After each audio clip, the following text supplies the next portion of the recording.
going to call this meeting to order.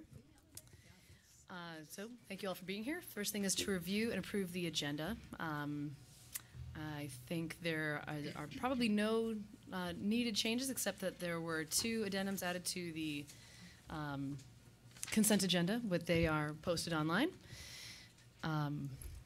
Any other changes to the agenda? Okay, so without objection, we'll consider the agenda approved. General business and appearances. This is an opportunity for any member of the public to address the council on a matter that is otherwise not on our agenda. And if you would try to keep your comments to 2 minutes or less. If you would say your name and where you're from, and actually just while I'm saying all of this, just one other note to ourselves too. Since it came up last time, let's try to not interrupt each other or people talking, and I will, in turn, also try to hold people to 2 minutes. So there we go. All right, welcome. Very well. Good evening. I'm Zach Hughes, Prospect Street neighborhood in Montpelier. I rise this evening to give congrats in order for the city of Montpelier, along with the partners of Down Street and GMT, Green Mountain Transit, in the opening of the transit center and the apartments that will add much needed housing to the city, as well as an easier transport for everyone who needs transportation in and out of the city. I offer congratulations. On a more serious topic, I continue to follow the events of Mark Johnson's death, and I had a very hard day. We had a hard day today, but we're starting to get these events more, and get more information out now. And I think we're all acknowledging that as the information comes out, some of it may be shocking for us to see and view, and urge that people take care of themselves as we get this information, and that we continue to come together and work toward better solutions in this situation. I thank you very much. Thank you.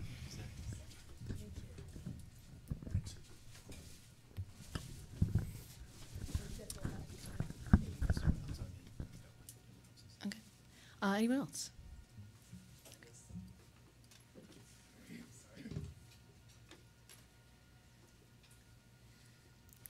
Hello, my name is Seth Collins. I live in Berlin, Vermont, and I'll try to keep this under 2 minutes. I'm sorry if it's lengthy. I compressed it down as much as I could. So I would like to request that Montpelier City Council create the Feminist Neighborhood Watch. In my opinion, it would be composed of 1 representative from each district, and in my opinion, each district would be divided up. I mean, I don't know how this would work. I'm just guessing, so I apologize if I make mistakes. But in my opinion, each district would be divided up into smaller areas monitored by an individual of that sub-district, as a single person getting to know an entire district, in my opinion, would be overwhelming. I would also like there to be a gossip network created to relay information to the Neighborhood Watch and to pool and cross-reference information.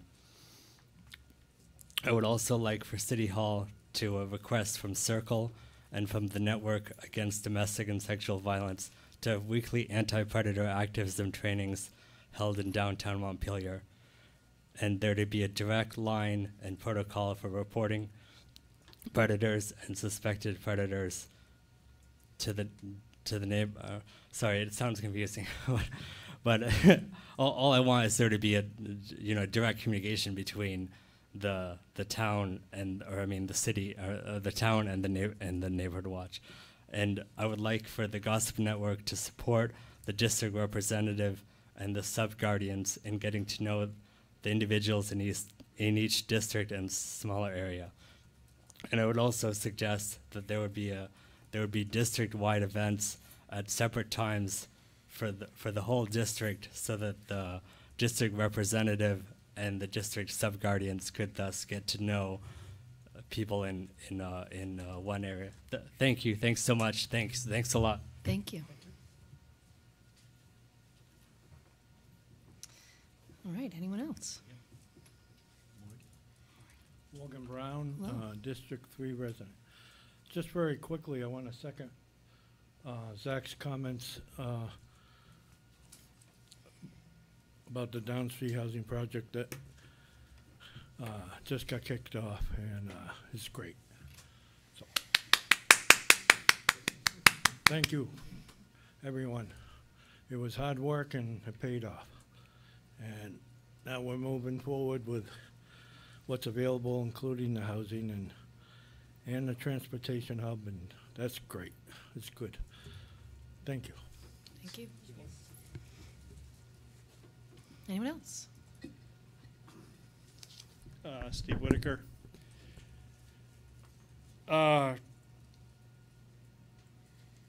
Having watched the video, I want to rise in protest that was an unnecessary shooting. It's clear.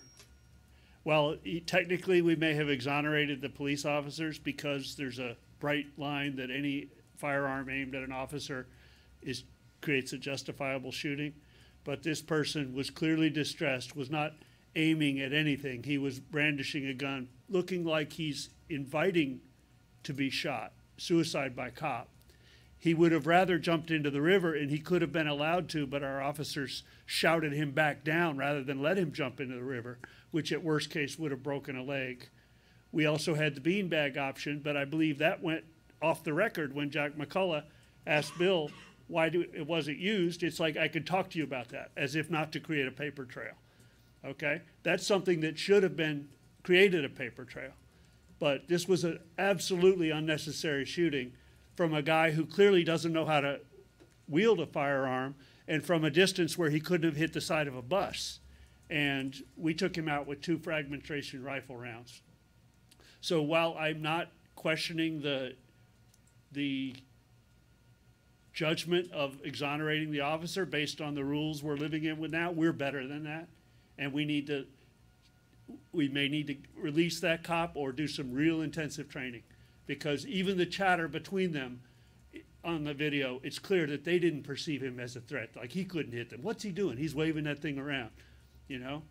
So we didn't stop the car that drove 5 feet from him as if that person wasn't at risk. So clearly we didn't have control of the situation, but we could have waited for reinforcement, waited for mental health. This was clearly, evidently a mental health issue with someone trying to either get shot, invite a bullet, or jump into the river. And we could have let him jump into the river or knocked him into the river with a beanbag. So You're at about 2 minutes right now. Thank you. I'm glad you think that's important. Anyone else? Okay, and yeah, Bill. I just want to introduce Cameron Niedermeyer, our new assistant city manager. She would have been here last time had she not been ill. Yeah, so sorry about that. But I'm here today and for all future foreseeable meetings. Great, thank you. All right, so just one note that I guess I'll add before we move into the rest of the meeting. You know, we did have the press conference today about the Attorney General's, State's Attorney General's findings on the case today, or the case with Mark Johnson. And I just want people to know that we will be having further conversation about that topic at the next meeting. We had planned on making it an agenda item after the findings came out, and so we'll be talking more about that at our following meeting. I mean, we're, you know, on the one hand, you know, glad that the officer was exonerated there, but obviously it's still a very sad situation. So just want to remain, you know, sort of conscious and sensitive to that. That's, you know, still a very tough thing. So thank you all. And on to our, yes, one sure. thing to that, for those that are interested, there is a link on the police department, on our police department website now, which shows, well, our Facebook page shows the full press conference today, so you can hear the comments by the state's attorney, and then the police department website link has the releases from both the Attorney General and the State's Attorney, as well as the videos that Mr. Whitaker referred to. So all the and the transcripts and other information, I believe the State's Attorney is unsealed, will be through the court. I want to say the district court. So all the related information is out there. So in advance of the conversation, people can read it and get and watch it and get as informed as they like. Okay, thank you. On to the consent agenda. Is there a motion? Oh, actually, Crystal, did you want to say something about the consent agenda? Yeah. To remove item B. So we're gonna remove item B and vote on it separately. Yes. Okay. With the correction. Okay, with a correction. Great. Is there a motion regarding the consent agenda, or anybody want to pull anything else? Move the consent agenda. I'll second it.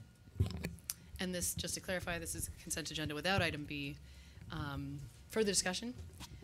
All in favor, please say aye. Aye. Opposed?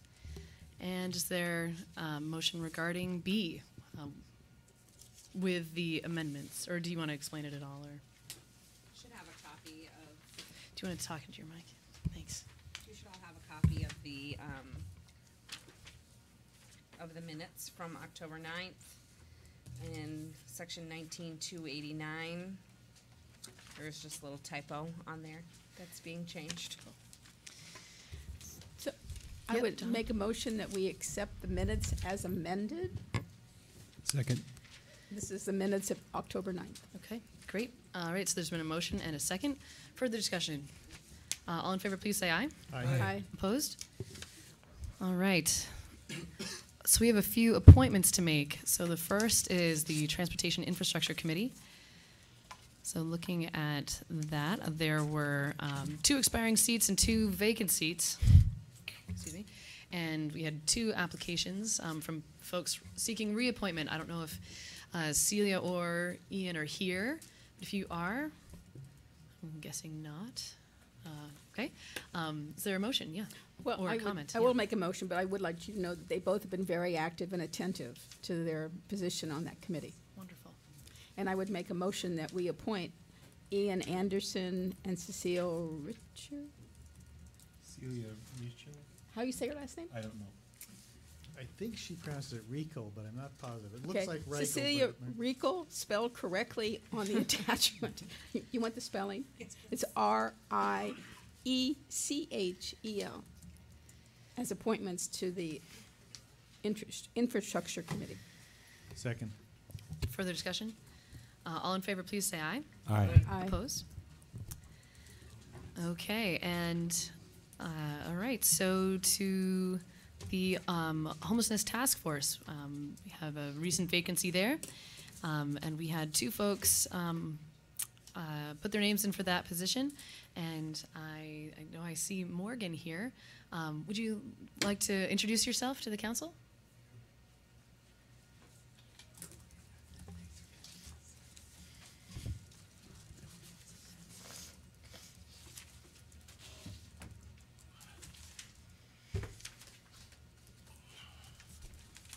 For anybody who might not know me, my name's Morgan W. Brown, and I live in District 3.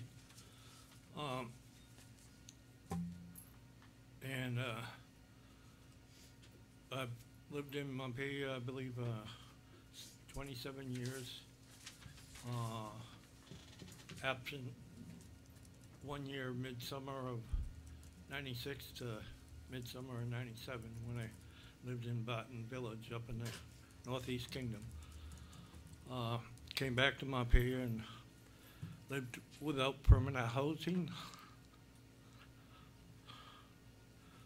or as most people refer to it, homeless, for 12 years. And in many of its different forms. As you can tell, it still touches close. It was a painful time, but I'm grateful to have been housed for 10 years now. And I'm seeking appointment to the Homelessness Task Force because I believe I have something to contribute along with those others already serving. And I only speak for myself, but I also believe I can speak to certain experiences. And I also have a certain skill set and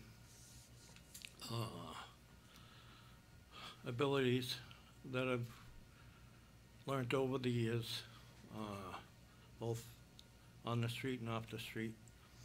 And I've done a lot of advocacy over the years, including when I was living homeless. And I believe that that can help benefit the work of the homelessness task force and all of you as well in the work that you do. So I thank you for your consideration. Thank you, Morgan. Any questions, Morgan? Okay. And I don't see Rick here. So is there a motion to go into executive session? Pursuant to 1 VSA Section 313A3, I move we enter into executive session to discuss the appointment of a public official. I'll second that. Further discussion? All in favor, please say aye. Aye. Opposed? All right, well, we will be back shortly.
Okay, is there a motion to come out of executive session? So moved.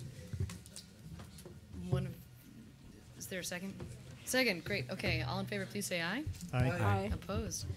All right, and do we have a motion? I move that the council appoint both Morgan Brown and Rick DeAngelis to the homelessness task force. Second. Hang on, not right now. Is there any further discussion? If you would like to, now would be okay. I have raised the issue of accountability of Good Sam, and when I first proposed the task force, it was very clear that providers should not be serving on the task force because they will have the effect of defending status quo and or steering. Some of these are very, nothing personal against Rick, but I think it's more appropriate for him to be dialoguing with the task force than to be on it. Morgan, on the other hand, is a true demonstrated advocate, but this is too important, and Good Sam has not been transparent and has not been cooperative, even acknowledging the deficiency that your own pastor put in the paper. Okay, so it's inappropriate to put a service provider trying to defend a status quo on the task force. So I would recommend that you amend the motion to being Morgan only. Great, thank you. Any further discussion? Glenn? I want to first speak just to the fact that we would like to appoint 2 members despite having advertised for 1. Both Rick DeAngelis and Morgan Brown have been attending nearly all of the meetings so far. We meet weekly, Wednesdays from 11:30 to 1, and both have been extremely helpful and cooperative. We've also had trouble fielding the full task force during that time. Not everyone can always make it, so it feels like it would be good to have more people who are available there.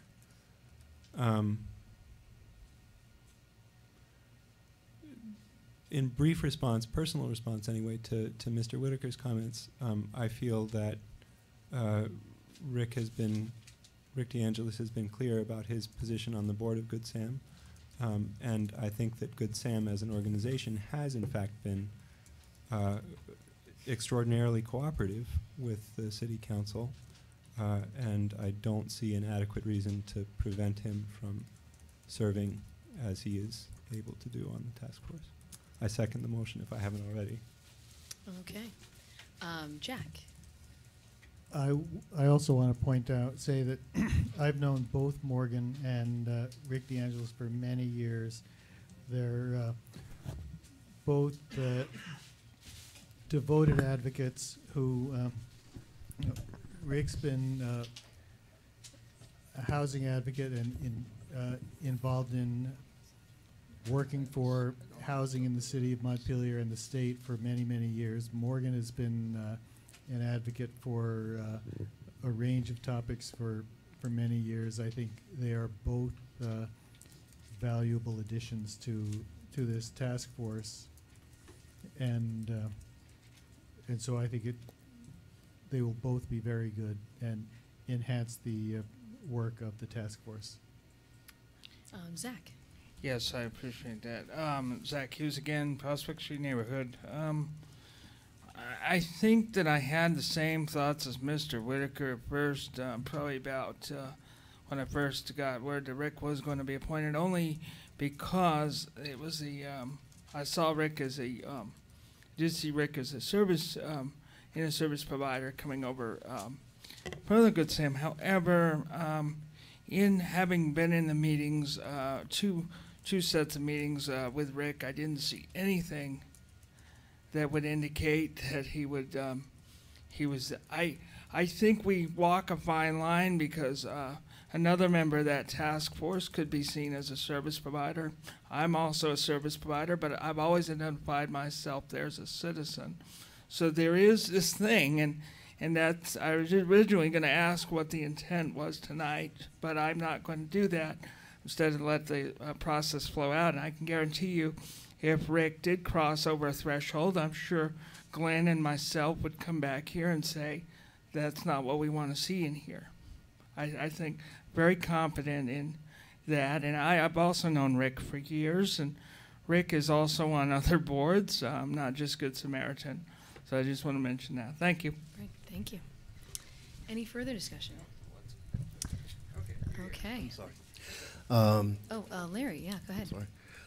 Lauren Seiler, abled on there, as well as an advocate for persons with special needs. I would like to say, you know, I'm glad that you guys are going to appoint Morgan. Morgan is an extremely hardworking advocate, and as far as Rick Angeles, I know Rick through Good Sam.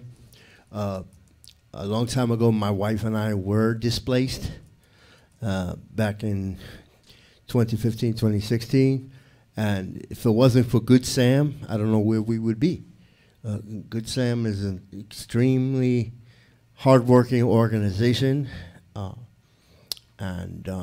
mean, I know there needs to be more work done, but that's all I have to say. I mean, without Good Sam, you know, we wouldn't be housed. That's all I have to say about that. Thank you. I want to question the process in that you warned that it was one appointment, and you have not, you're changing to making 2 appointments without having given the other people an opportunity to know that there was going to be more than 1 appointment, especially the people who were rejected on the first round. Thank you, Stephen. All right, so any further discussion? Okay, all in favor, please say aye. Aye. Opposed? Okay, thank you all. And thank you, Morgan, and to Rick, if you're listening, for your willingness to serve. It's great. All right, so on to the Public Art Commission application. So there were 2 seats available there, and we had 1 applicant in Ward Joyce. Is there a motion? Yeah. I'd like to move that we appoint Ward Joyce to the Public Art Commission. Second. Further discussion? All in favor, please say aye. Aye. Opposed? Okay. Thanks, Ward, for serving also. Okay, catching up to where we are. All right, we are up to, oh, yes, go ahead. Before we move on to the next item, I meant to mention this in the consent agenda and just missed it, but since our DPW staff, so I just want to acknowledge that one of the things you approved in the consent agenda was our loan resolution for our loan with the USDA RD, and that includes a grant for $2.6 million, reducing the cost of our plant, as well as a very favorable loan term, so it just makes a huge difference in the affordability of this project. As you recall, we spent a number of years assessing the risk and the costs, and if it weren't for Kurt Modica, who's in the room, and I want to make sure to recognize him, as well as, I don't know if Zach's still here, Todd Preventure and others, this wouldn't have happened, and this really changes the whole economics of this project, which was already, you know, I think a good thing for us to do. So even though it's not a discussion item, I think it's important to call that out. Yeah. Thank you. We should clap. I know, right? It is really a big deal. It's a big deal. Awesome. All right, so we are up to an update on 5 Home Farm Way and the 2 Rivers Partnership. Welcome, Jamie. Good evening, Jamie Duggan, and here to give you a short status update. In the few months since I was here last, we have had some progress. I am now in contact, I've been in contact finally with the Attorney General's office. They got back to me. I have a primary contact there now, and I've had a few discussions with them. I'm inching ever closer to signing a letter of engagement with legal counsel, and hope to have that by the end of this week, which will be a big step forward. It was a long process. There were a number of folks who did not have any time, and a few who declined due to pre-existing conflicts of interest, but nevertheless got through that. We've had there was I guess we'd call it a somewhat of an unfortunate setback with the passing of Paul Brune from the Preservation Trust of Vermont, but re-engaging with them to ensure that some financial support for legal assistance that was offered earlier is still in play, and I believe that it is, but waiting to get a confirmation on that. And a couple of volunteers have started and will continue over the next few weekends to do some just general clearing outside of the house, just to make it a little more appealing aesthetically before winter sets in. So that's where things are at the moment. I do hope to return, as we had said, in 3 months with a more substantial report updating you where we are. It doesn't perhaps seem like a lot, but I feel like we've made a great amount of progress in the last few months. So I don't know if you have any questions, but. Any questions? Donna. Well, I'm encouraged that people are answering their phones for you. I am. That's an improvement. We recognize the small steps, but it's good. Okay. They're important. What is the biggest thing that you need in the process at this point? I think still the ownership issue Yep, okay. is what we're focusing on diligently, and I truly believe once legal counsel has a chance to do some analysis on the existing documents and situation, that'll provide a much more clear path forward as far as how that will be structured and what our next steps are. So, well, I guess my question is about, you mentioned you all are inching closer to signing a letter of engagement with some legal counsel. Is that for lack of funding, or is it for like just finding the right person, or? I feel that we've got a great partner now, okay. And so it's just allowing the process to run its course. Okay, fair enough. I'm patiently waiting. Great, okay. Wonderful, thank you. Jack. Thank you for the report. Keep on moving forward. A request I have is that it doesn't have to be very long, but when you do a report like this, if you could even get us a one-pager, so that the one-page, whatever the reports you're doing will also be able to be put on the city webpage, so members of the public can also stay appraised of what's happening. Yep, I will definitely do that. Thanks. Great, thank you. Great. Any other questions? No, it's good news. Great. Thanks for your time and continuing support. Yes, well, likewise. Okay. All right, so we have a series of updates at this point, starting with the winter operations and parking ban, and then into CSO, financials, and then some other water resource recovery facility, and then the water and sewer infrastructure. So, yeah, welcome up the winter operations and parking ban folks. Thank you, Donna. Welcome.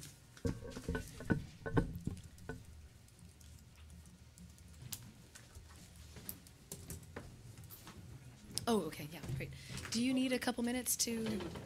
Okay, let's take just a couple minute break here, and we'll reconvene when y'all are ready. Is the public allowed to say anything regarding the winter situation? Oh yes, they certainly will be. Yeah. Okay. Yeah.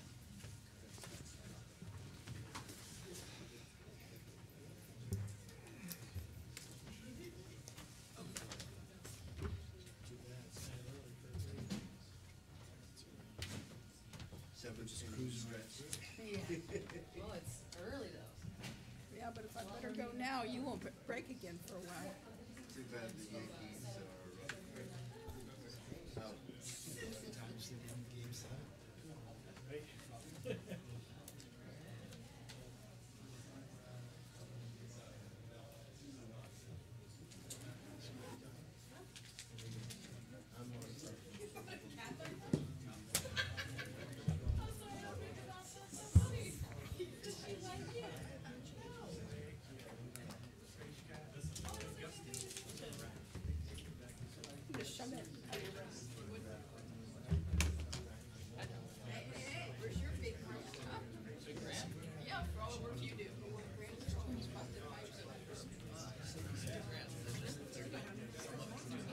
I know, right? It's so early. Mine are like 1,000, 100,000. Oh, no, that's good. 50,000, 40,000.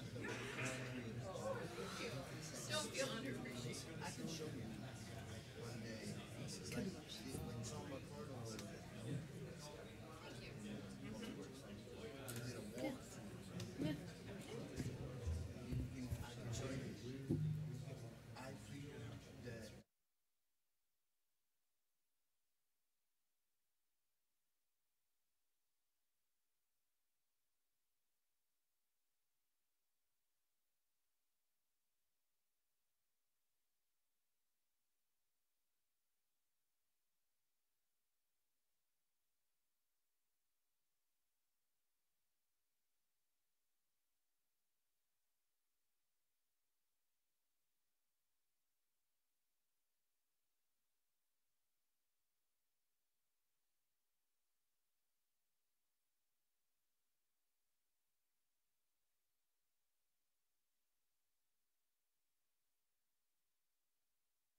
Oh, yeah. I knew I had to peek as you wouldn't let us out again for another 2 hours.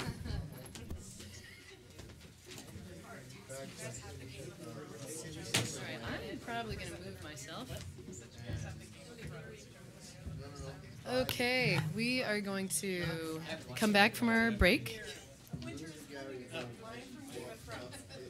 Or maybe as soon as they're ready, I suppose. So team, are you just about ready? I'm sorry. It's okay.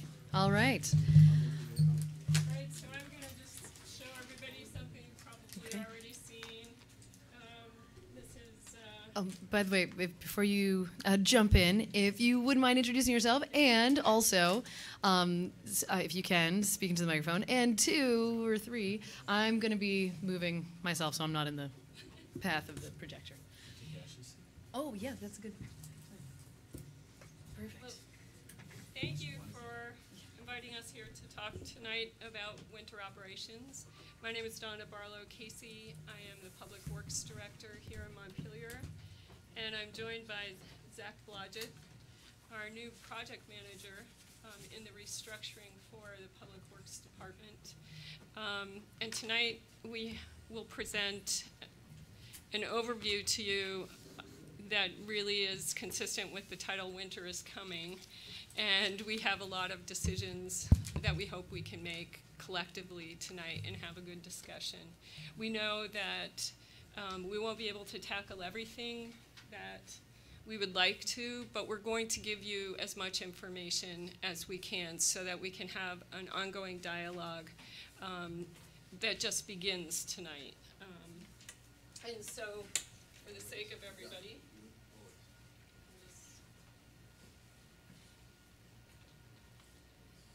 our snow heroes, I know I should be at the microphone. Our snow heroes come out of our streets department and other departments in the city every winter, and they handle an amazing amount of challenges on our behalf. I don't expect that this this upcoming season will be any different.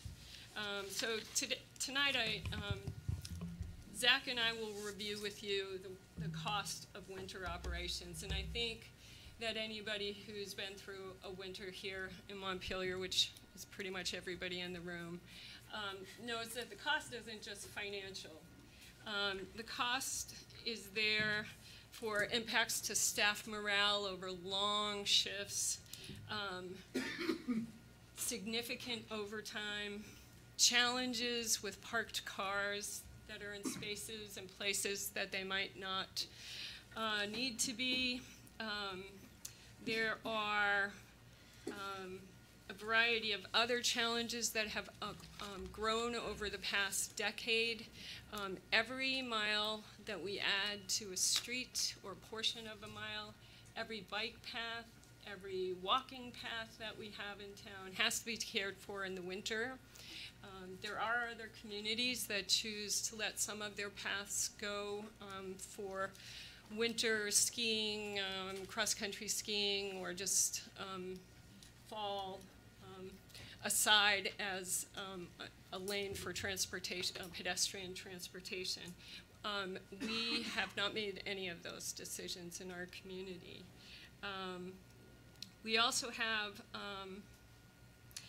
expectations by residents and businesses.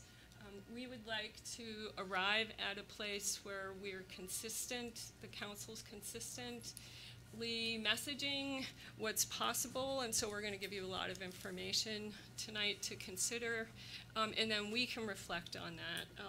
Later in the presentation, we'll talk about how we have some plans for connecting with our constituents and residents and visitors to create reasonable expectation of what's possible.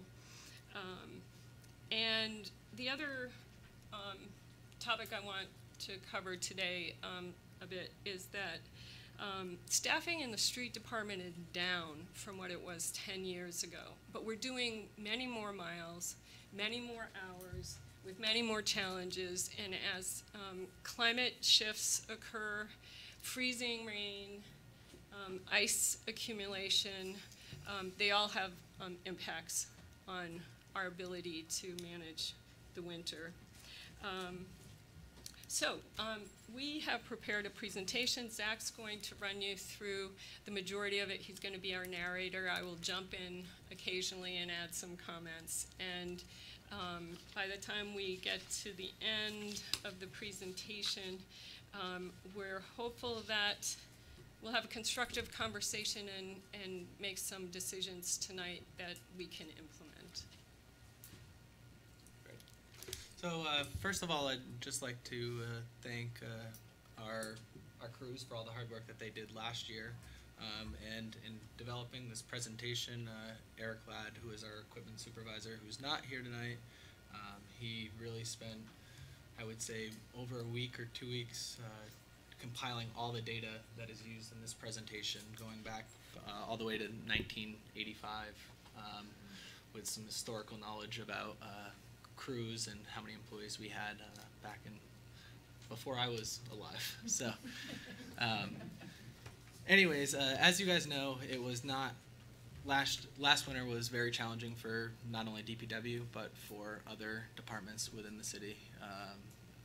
The fire department, police department, even Bill's office, the city manager's office, all experienced a very rough winter in terms of customer complaints.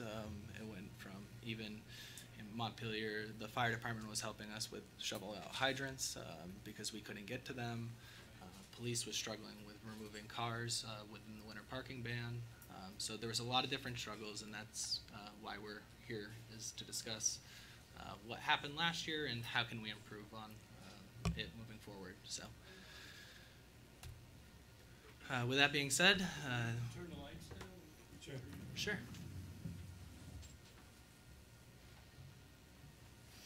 With that being said, throughout this presentation, we're going to go over the following and touch upon each of these things.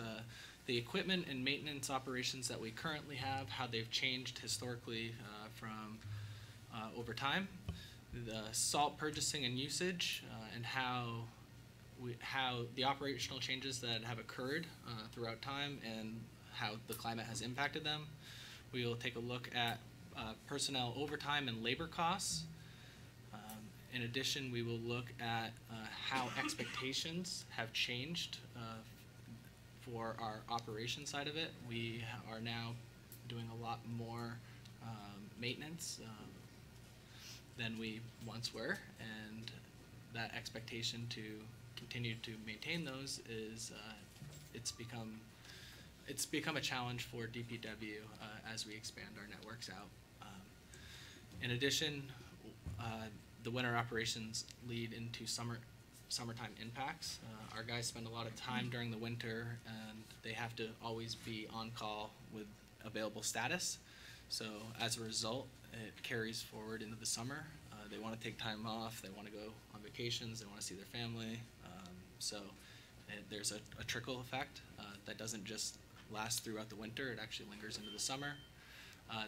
We also want to discuss the desired level of service. So as we expand our networks and change things in the future, what is this level of service that we want to provide to our community? In addition, we want to touch upon how we can improve on communications and what we believe are the next steps. I guess I would just also add, please be conscious of the time. Yes. Yeah. We will. Okay, Karen. We'll go faster than we have been. Okay, super, thank you. So, as you guys all know, the trend of winter has been more extremes, more microbursts. So we've been experiencing some more difficult situations, and what that leads to is this question about safe roads at safe speeds versus bare roads.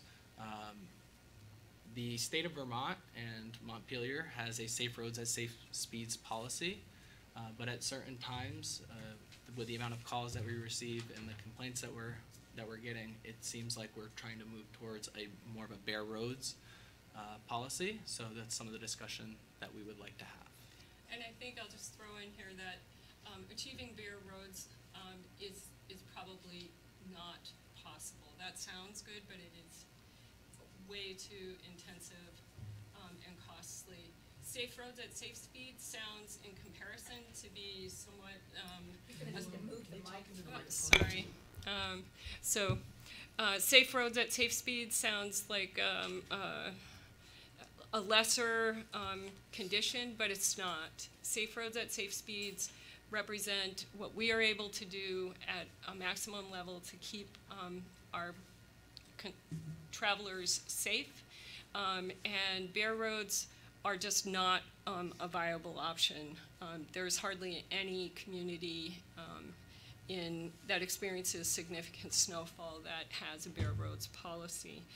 So we're hoping that the council can help us message this to constituents. We know that you get calls over the winter months, and we really want to emphasize that what we're doing on an ongoing basis complies with very safe roads as long as people choose to travel at safe speeds. Thank you.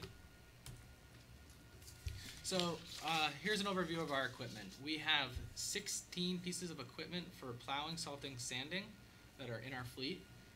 That is one pickup, 5 F550s, 2 larger plow trucks with a sander and a plow, 4 plow trucks with a spreader and a wing, 3 trackless sidewalk plows that also have a snowblower, plow and spreader, and then a mini loader with a plow, snowblower, and spreader as well. And then for snow removal equipment, we have 6 pieces of equipment, 1 grader, 3 bucket loaders, and then the 2 large loader mounted snow blowers. So as you can see, we have 16 total pieces of equipment. We have 13 routes. So anytime we have a snowstorm, we have to deploy 13 of these pieces of equipment. We have 10 streets people that are devoted at any time to fill that equipment.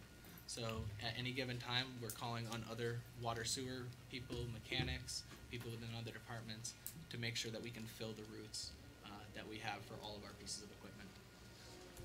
This next slide, I don't think we have to spend a lot of time on it. It's meant to demonstrate that over the years we make a great effort to upgrade our equipment to be appropriate, cutting edge in some instances, and that we continue to do that. And it creates opportunities for us to do things like changing how we plow sidewalks.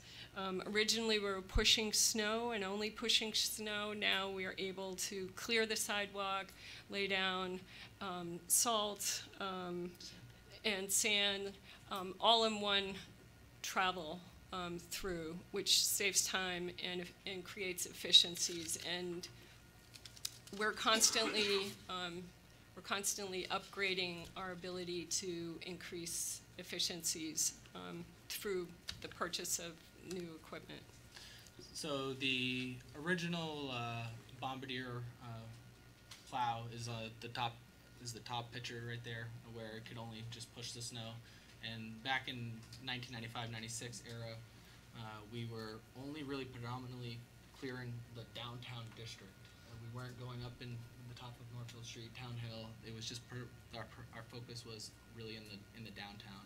In 2005, we bought our first trackless unit, which allowed us to be able to salt and sand and have more versatile operations throughout. And then we started expanding. And now pretty much everything that we have for sidewalk, we are asked to clear, salt, sand, and treat. So that's where we're at today. So as you can see, over the last few years, in particular, we've added sidewalks and roads, and in addition, we have future sidewalks that we will be adding. So every time that we add a length of sidewalk, we just the natural tendency is that, oh, DPW can absorb it. It's something that we're already doing, but we really haven't stopped and thought about how much time does that actually take? How much time does adding 1 mile of sidewalk take our crews to do? So I'll just give you a quick rundown. We have around 27 miles of sidewalk. We have 3 sidewalk plows that are responsible for clearing the entire city. So that means each plow is responsible for approximately 9 miles, and that route takes them generally 4 to 5 hours to complete. So that's about 2 miles an hour. So if you think of it, for every mile we add, it's a significant cost to DPW. I mean, either we're losing level of service. If we add a mile, we either have to have a diminished level of service that we're providing to the public, or we need to add an additional person, or a 0.15 FTE for every mile is what we've estimated, is what it takes for us to be able to maintain the current level of service that we already provide today. The newest piece of equipment you can see is the bottom picture there. It is a mini loader. It is much more versatile. In addition to being a great winter operations piece of equipment, it also serves a purpose year-round. So we use it throughout all the summer months, whereas previously some of the other pieces of equipment we only could really use for winter operations. Can I remind you to stay right on top of the microphone? Yeah, sure. Sorry. Okay. So here is a graph trend from 1992 to today of our salt usage. So as I already told you, in 95, our focus was in the downtown area. And prior to 1995, we were actually salting and by hand. So what you see here is tons that we were doing when we were only focused within the downtown area. And then over time, we've expanded. You can see that we've ramped up. A lot more salt was purchased over the years. And then it kind of leveled off. We've become way more efficient. But while becoming more efficient, we've really expanded on the network. And that every ton of salt goes a lot further than it did even, I would say, 5 years ago. In 2014, we started using this. We started using Magic Minus, which helps lower the temperature, it's been great for us, and it's a great tool for us to use. but as you can see, I mean, we generally use over 2,500 tons of salt per year, and at this point, we have pretty much reached our effectiveness. I don't think that we can, unless it's a really lean winter, that we can actually reduce that number by much, because it's all mechanically controlled now.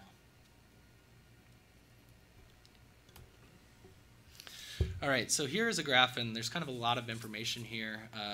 Over the last 9 years, almost a decade, we've been recording data at our water resource recovery facility, and it takes snowfall accumulations, precipitation, and temperature. So as you can see in the last almost 10 years, last year was the heaviest, the worst snow year that we've had, of almost 100 inches. We also have reports for this area of up to 120 inches. The water plant, or the water resource recovery facility, generally tends to have a lower snowfall amount because it's down at the bottom by the Winooski, whereas up in Town Hill in the upper areas, you can see a greater snowfall total. In addition, it was the lowest average temperature for that winter, for those winter months, and the highest precipitation. So what that means is it was very taxing on our department. It took a lot of effort to keep up with the winter weather. In addition, you can also see on the red line that is our salt usage. So at 3,100 tons, that was what we used last year. And in comparison to other years that weren't as severe, we used, it just shows that we're becoming more efficient at what we're doing as things are getting harder for us to do. Here's another graph that shows our salt usage versus overtime. So back in 1992, we were spending a lot of hours to put down roughly the same amount of salt, but it wasn't being spread out nearly as far. Now we are becoming more efficient at spreading that same salt, and it's being used in a much wider area. Much more roads and sidewalks are being treated.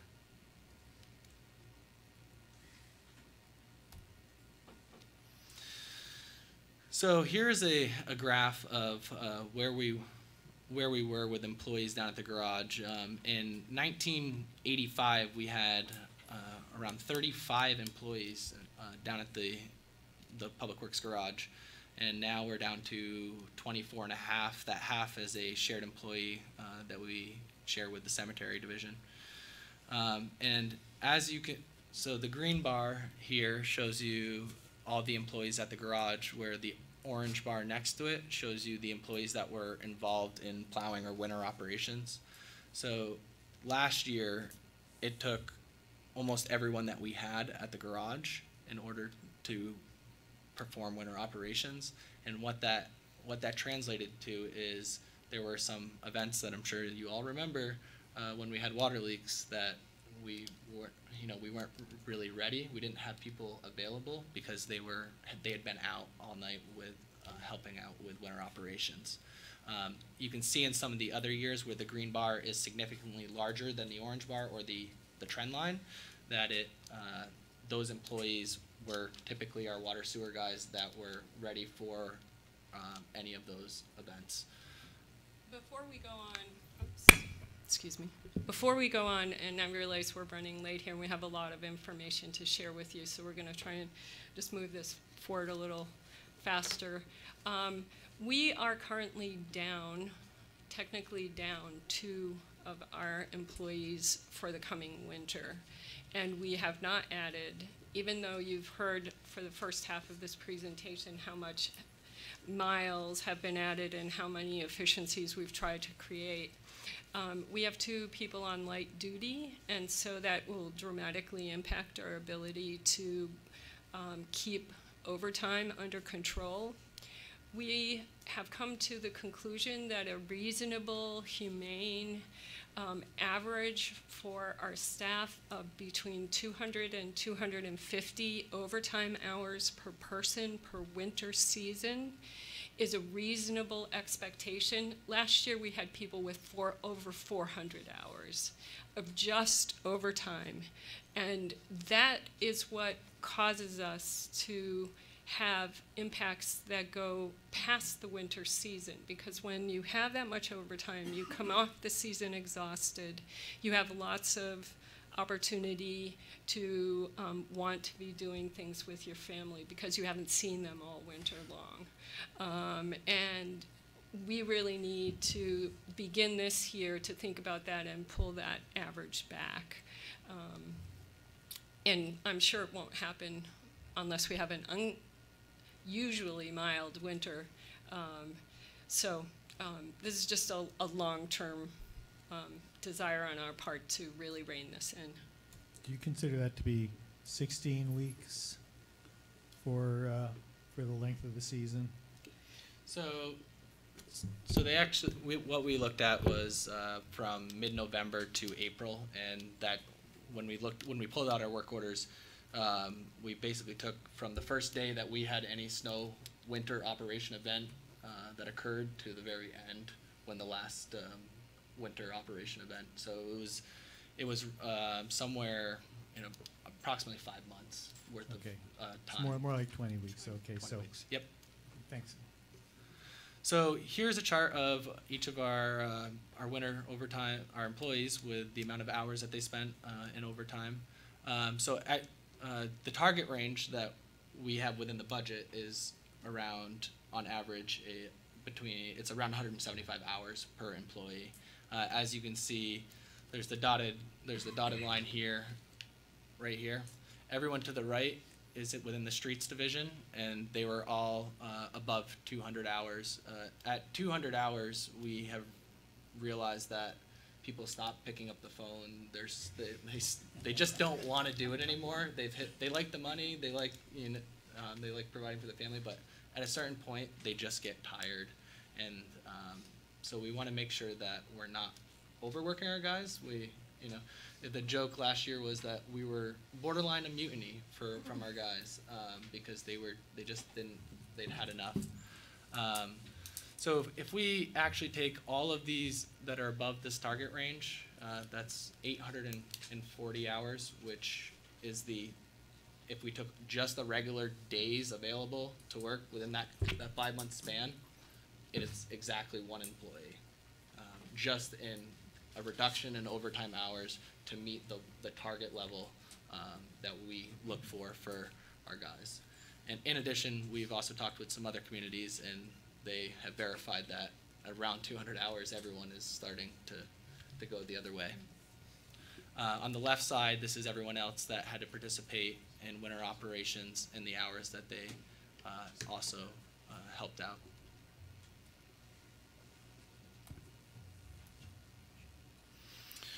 So with that being said, this is what it cost us last year in labor alone. We're not talking materials or some of our other expenses. Just salting, sanding, plowing, and snow removal was a $200,000 operation. 104 of it was in overtime costs alone.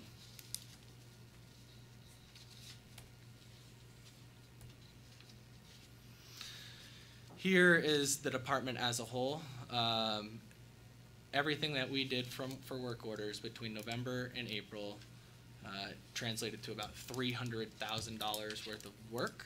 And as you can see, there was around 13,000 hours, and only 4,000 of those hours were dedicated to something other than winter operations.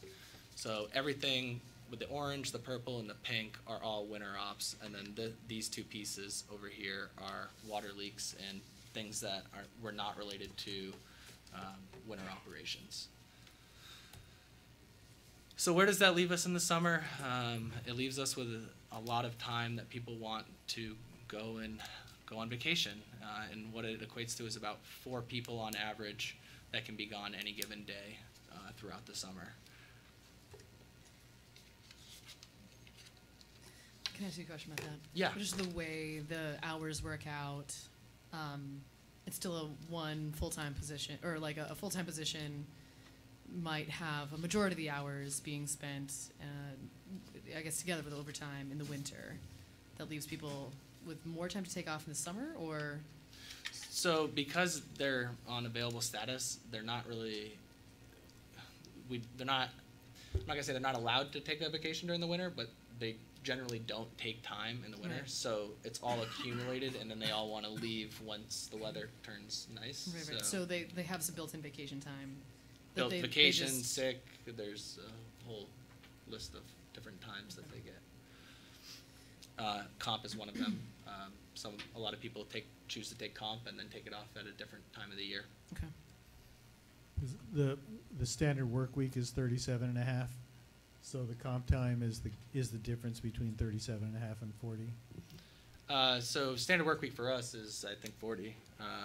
And the comp is a little tricky because not everyone takes comp. Some of them choose to take it as overtime. So it's not. Under the law, we have to either pay them or provide comp at time and a half, and so they can choose which way they take it. So some take the leave, some take the cash. Thank you, Bill. Okay. So where does that leave us? What are the next steps for DPW? Have we reached our peak effectiveness? We really believe that we're pretty much at that level in terms of fleet management, the routes that our guys are doing. Right now, we just don't see where we can become more effective. Are we providing? We want to define the level of service that we want to provide. So are our expectations, is the community's expectations reasonable for the work that we need to do? Establishing a target range for acceptable overtime, as we told you, we'd like to see everyone beneath that 200 mark, ideally between 150 and 175 hours. We would like to consider the impacts of the increased maintenance, the miles that we have added with new streets, pass, all these different things that we've added, the transit center. How does that translate into public work maintenance responsibilities? Some of the other things that we have looked at for this year are adjusting the towing, allowing the service companies to store vehicles. Right now we're looking up at the rec field as a possible area so that we may be able to get a few more tow companies on board this year. And in addition to modifications of the current parking ban and the night parking practices. So if DPW had its way, we would tell you that our most effective operational procedure would be to go back to the old ban and to have everyone off the street. That's just the reality. We know that that may not be feasible, here, but what we're asking to consider is what are some other options? Can we move to a alternate side of the street parking? So a lot of places have even calendar day, even side of the street. Odd calendar day, odd side of the street. It's fairly clear. It's easy to message, but what that does is it allows us to get the snow out of the area when the people are not there, rather than we spend a lot of time going back trying to get around one specific car or having to put out no parking signs. So there's some modifications that we think could be made to the ban that it currently stands that would improve not just DPW operations, but also help out with the amount of cars that are towed, that PD has for cars towed. In addition to those items on our wish list, I think that we would like to have an additional employee. We're not sure that that's possible for this year, but that is definitely something that would help us. You've seen it. We can't diminish the amount of overtime without some additional help, and we're already accessing all the additional help we have through all the other departments. We do want to increase public communications. We've just launched in Public Works over the last couple of weeks our own DPW Facebook page. We were getting very positive responses to the information. We're trying to develop new ways of communicating what's happening and encourage people to like that and follow us there. Consistent communication between departments with the public, consistent communication by the all council members. That's very helpful if we use the same language and same terminology and we're on the same page as you in the decisions that you're making on our behalf. I think that the expectation of level of service is a big issue for us to resolve just because that underpins all the communication that we'll be having from the first snow going forward. And as of today, this afternoon, the forecast from the group that we rely on for winter forecasts has the first snow event beginning on November 7th and continuing through the 8th, the 9th, the 10th, and the 11th.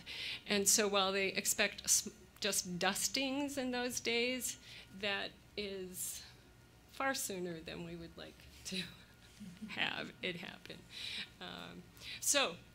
That's. Yeah, I just want to point out that there are a few areas in specific that we routinely get a lot of complaints on, and I'm sure you guys are all familiar with those areas, and I'm just going to run through them really quickly. Liberty, Berry Street, Hubbard, and Loomis, all areas where we have parking on both sides of the street, fairly narrow to begin with. They really, they're very difficult for not only DPW, but even emergency services to navigate through those areas. So we're unsure how we're going to tackle that this year if nothing changes, because it still presents a problem for us to do our operational duties in those areas. Have you driven around? I'm intrigued by this alternate side of the street idea. Have you driven around at night to take an inventory of how many cars are parked out on these streets on both sides on a typical night? I actually recently did it about a week ago, and it was because they were paving Stonecutters Way that night. So I took a drive around, and all of the streets that I just mentioned had cars parked on them. In addition to those streets, there were a few cars on Main Street, a few cars up by the college, and predominantly they were fairly focused around the rental properties, areas where there's a lot of apartment housing units. So is there a place to put the cars if you say you can only park on one side of the street? Well, I can tell you that anytime that we call a winter parking ban for when actually snow is forecasted, the amount of cars that we're towing on those events is very few. Most nights, maybe 1 to 2. It's when we have a need to do winter snow removal, or that it's not intuitive that the snow is coming, that we end up towing 20, 30 cars on any given night. So it's not when it's forecasted and everyone knows that we have this, this winter weather event coming, because people are getting the message and parking someplace else, which is why we've wondered if they can do it on that day. Can they do it every other day of the year, or can they do it more frequently? Have we thought about a parking garage in town? Maybe address that? Just kidding. It actually is one of the things that would provide. Covered overnight parking. Is there any further questions? Lauren, actually, could we get the lights back on? Thank you very much. No worries. Not yet. Not right now, though. No, go ahead. So, given the way you described, I'm right on top of it. I can't hear you. given the way you described a snow event, for example, and there's all the equipment and you need to fill all the equipment, so seeing the stats and the need for staffing, like how much does one extra body fill that need versus more people on call, or, you know, like how much does hiring one FTE, for example, close that gap of the overtime issues in your assessment? So I think that we could take a chunk of that overtime. You're not going to be able to eliminate all of that overtime because, frankly, we also can't choose when the weather event is going to occur. I think what that extra FTE would allow us to do is to provide a more reasonable level for our crews on, throughout the winter. We're also looking at, we've been actively talking to other departments about, possibly helping if we're in a pinch or what that may be. We're looking at different shift differentials, but it becomes a lot more complex when you need 13 pieces of equipment in order to do the route. It's hard to only do half a route, and not all of it. I can get into the details, but not all of our equipment has four-wheel drive, so each route is designed that a small truck and a big truck will tag team that route. The small truck goes out ahead of the big truck so that they can make sure that they can get up the hills. So a lot of times you see them going up the middle of the road, and then the big truck will actually come through the lane and clear the lanes. So it's a little hard to give you a very specific answer on that. If you would like, we can try to give you a little bit more of an exact number. Helpful, thanks. Any other questions? What's the turnover rate in DPW compared to some of the other departments there? I know we're down like 2 FTEs here, but I saw Tom McCardle standing in like a foot of water barking orders like a general with everybody bleary-eyed around him. Not a job I'd want to go to every day, So I would think 1 FTE is probably like cost neutral anyways. But I just wonder about the human level of some of this stuff. Like, I hate treating our employees like that. And I can't imagine the winter's going to get any better. Yeah. You might not have the turnover rate at your fingertips there. We have, it's my understanding, just being here a short time, that we have an unbelievably loyal group of people. That doesn't mean they're satisfied, they're happy, or they're functional after a winter, and so that impacts all of our other operations. So I think that an additional employee alleviates some of that, allows us to get back to a better standard. And that will flow forward into better summer operations, because if you're not spending 400 hours, even 350 hours of overtime, you're a little more resilient and able to take on work. So I don't think we've really looked at that. Well, so in my experience, off the top of my head, over the last 5 years, I can only name 1 employee that has willingly chosen to leave. Everyone else has been a retiree, right? That they've worked 20, 30 years within the department.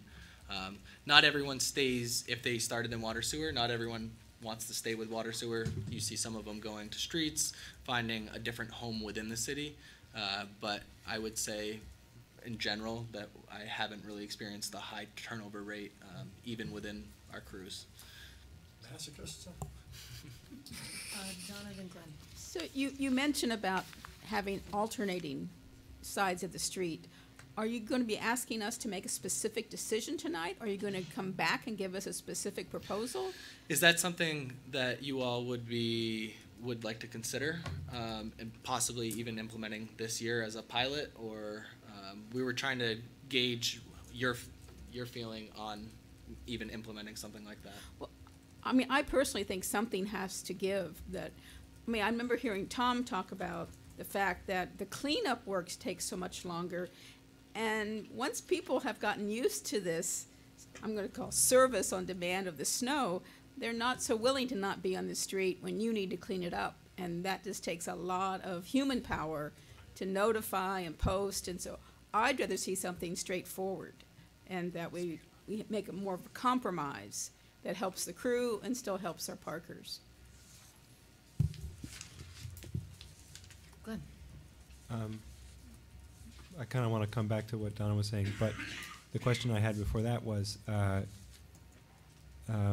just clarifying. You said a couple of times that we were focusing on the center parts of the city until 95. That's I wasn't around then, but Yep. that's my understanding. Yeah, is And- after 95 they started to. Right. So the clarifying part is And is that in just for early sidewalks? 2000s, the council said we want all sidewalks done. Okay. So what was unclear to me was all of the roads were getting plowed throughout town. Correct. When you were saying we were focusing on the center of town, it was just the sidewalks. Okay. Yes. Okay. Understood. And the other, perhaps less useful question, but I'm curious to know whether there has been a significant or noted increase or change in pedestrian activity over the winter. Are people doing more walking than they used to, given the and you know, perhaps that could help ease the pressure on the roads if more people are walking, fewer of them are driving. I don't know. We don't Yeah. typically do ped counts, especially during the winter. Yeah, if I can jump in, I think I mean, that was part of the council goal, was to make us more pedestrian friendly. And I think one thing that's important to understand is that sidewalks don't melt the same way that roads do. They don't have the rubber friction. So even if they're high pedestrian, they're not going to sort of wear off in the same way. So we've often got complaints you don't clear the sidewalks to the same extent that you clear the roads, when in fact we are. They're just not sort of melting the same way. I think it's probably anecdotal. We don't have data, but with the sidewalks clear, more people are using them. I don't know if that's changing vehicle use or not, particularly in the cold and nasty weather. And back to the kind of conversation about whether we are going to change anything tonight in terms of the policy or not. I would be willing to go along with a policy change now. It does seem like we're hard up against the winter, and it feels to me like it is. I think a lot of it does feel like it's a communication problem, that residents are to some extent used to what we've been doing for the last couple of years, and if we change it right now, many of them will be potentially blindsided. Yeah, so I wanted to jump in again. You know, we've had this conversation, and while I certainly appreciate and support the work of our DPW, I would not recommend that we make a change, despite knowing how much they want to, and Public Works and Police and Fire would like us to as well. I feel like, you know, our ban starts in another 2 weeks, and we haven't had adequate time to notify people. As you say, people have gotten used to the current system. You know, we raised this issue in the spring with the specter that maybe we would not have a tow operator, in which case I think then it would have been clear. If we can't tow the cars, then we've got to do a full-on winter ban. We don't have any real choice. I think I'd recommend that we at least start as planned, and if it comes crisis, then we can maybe try to change it. But I think it's difficult. We've already started publishing information about the winter ban. I know the Bridge had a piece about it. As you say, people have come to expect that. If we're going to seriously consider a change in policy, we ought to be thinking about it, evaluating this winter, and publicizing it as much in advance as possible. Because even having done this for a few years now, people don't understand it. So changing it is going to probably just make more confusion. I tell you, I really lean back to going back to the total ban. It was so much straightforward. But I feel if we do something and do it for 2 months, say January, we make a change, and that we notify people. So you can still give them some lead time. It may not happen November 15th, but I feel like we can, especially these core streets that are such a problem. It's just not a good use of personnel power, whether it's DPW, the city clerk. I mean, we all get the complaints, and we put it out there and we communicate. I think we can do it. That's an interesting thought of, possibility of starting something new in January. Don and I had considered that just because we knew that before Thanksgiving, trying to implement something, at this time of the year is probably, you're not going to have a lot of success. But if you had a target of, say, New Year, January 1st, the city's going to be trying this for the second half of the winter season, that's something that we would be for. Jack? Would that require an ordinance change, or do we have a public safety, do we have authority to issue an order for that? I was assume it would be an ordinance change, which of course creates lead time. Probably want to take a closer look at that. We can, but there is the current, gives the manager the authority to call the bans. So I suppose that, we could assume that it implies that we would have a ban on one side or the other, or a total ban. But we'd want to look at that, and I think. Well, I'd like to be exploring that. Lauren? Just wondering, is there data on, I could see how in alternating sides, you could also have people violating that and you end up towing. I don't know what data or success or examples from elsewhere. Maybe there's like a year lag or like learning curve, but has the experience you've seen elsewhere that is inspiring you to put this forward of like people follow it, great, and there's perfect compliance unlike the ban, or are we going to still be dealing with the same issue anyway, and then people are dealing with moving their cars all the time? So it's kind of a two-pronged kind of approach, because it's the alternating sides would not just be useful for winter operations. It's something that could be used for street sweeping. I don't know how many times we've got complaints about this area has debris or is unable to be cleared. So it's another way. Most other communities that have implemented the alternating sides also use it. They use it year round. It's not just a seasonal ban. I don't know, and I could maybe find out based on a few communities how successful they were with year 1 and year 2, but I don't know that information off the top of my head.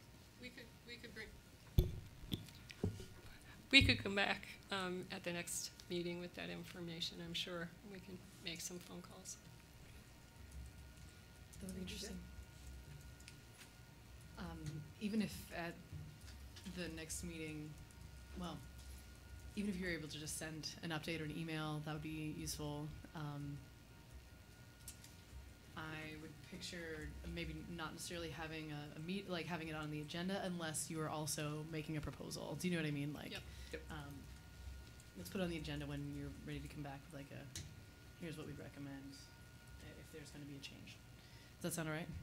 Okay. Yes. Super. Any other questions from council?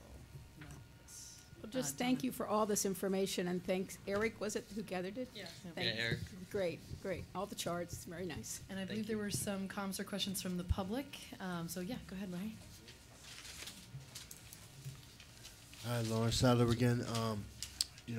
Myself being an advocate, I have one big, huge chunk. I think there needs to be, especially for my wife being challenged as well as myself, there's still, in terms of the winter stuff, there's still a lot of cracks in the street that needs to be fixed. One of them, there's a lot. One big, huge boo-boo, as I like to call it, is the ramp by City Center, and when it snows, that ramp, a lot of wheelchairs use it, including my wife. I don't know if the Department of Public Works can work on fixing the cracks by the ramp before, because there's cracks by the ramp as well as in the on the sidewalks. And also, I was wondering if your equipment, your snow removal equipment, especially with the population of Washington County being special needs also, I'm wondering if there can be a couple of extra days added to, or something else that can be done to really remove I mean, not just pile the snow, but like really remove it, especially when there's obstructions from snow, ice, etc. Thank you. Thank you.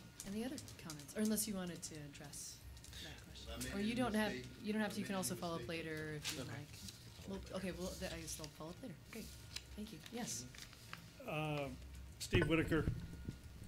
I'm concerned about the recurring shimming or the drainage. We've got a lot of standing water. I've been talking to our public works director that I think we're almost in a slow-moving emergency here. It's coming on winter. We haven't dealt with problems of standing water in the crosswalks that I raised to your attention 2 years ago, and they require some shimming of the asphalt to get the water to get into the drains. And if we don't do that before winter, you're going to have yet another thing to add on to this overworked crew. So I sense that you need to take some action. I have a couple of ideas that I think, not waiting till January, but engaging more with the public. I've offered to try to get this presentation done in video where it could be played more useful to the citizens.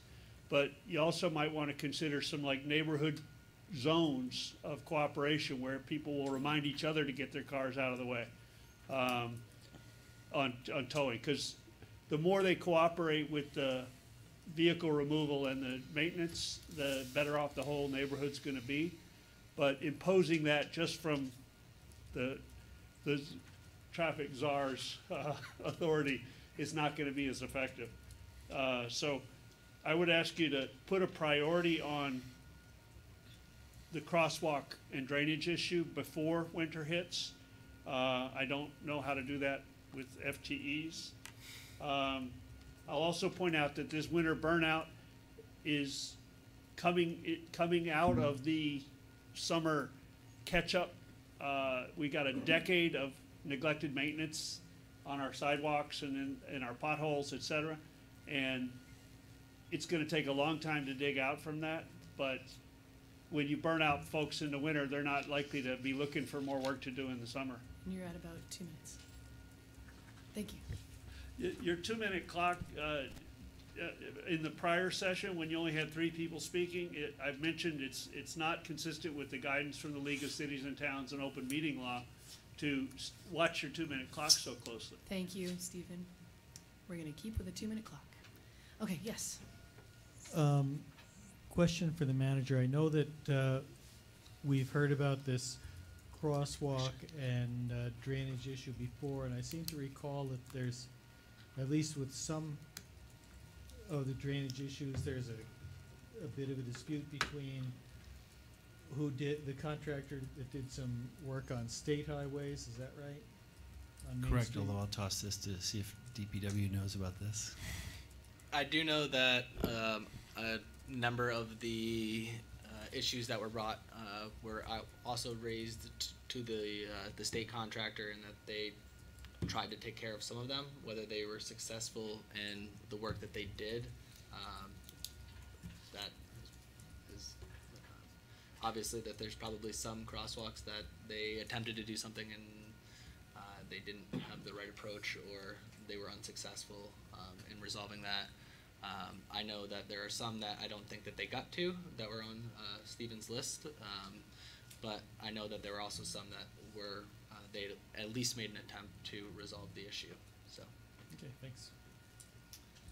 Okay. Any further questions from the public? Okay, great. So thank you both. Yeah.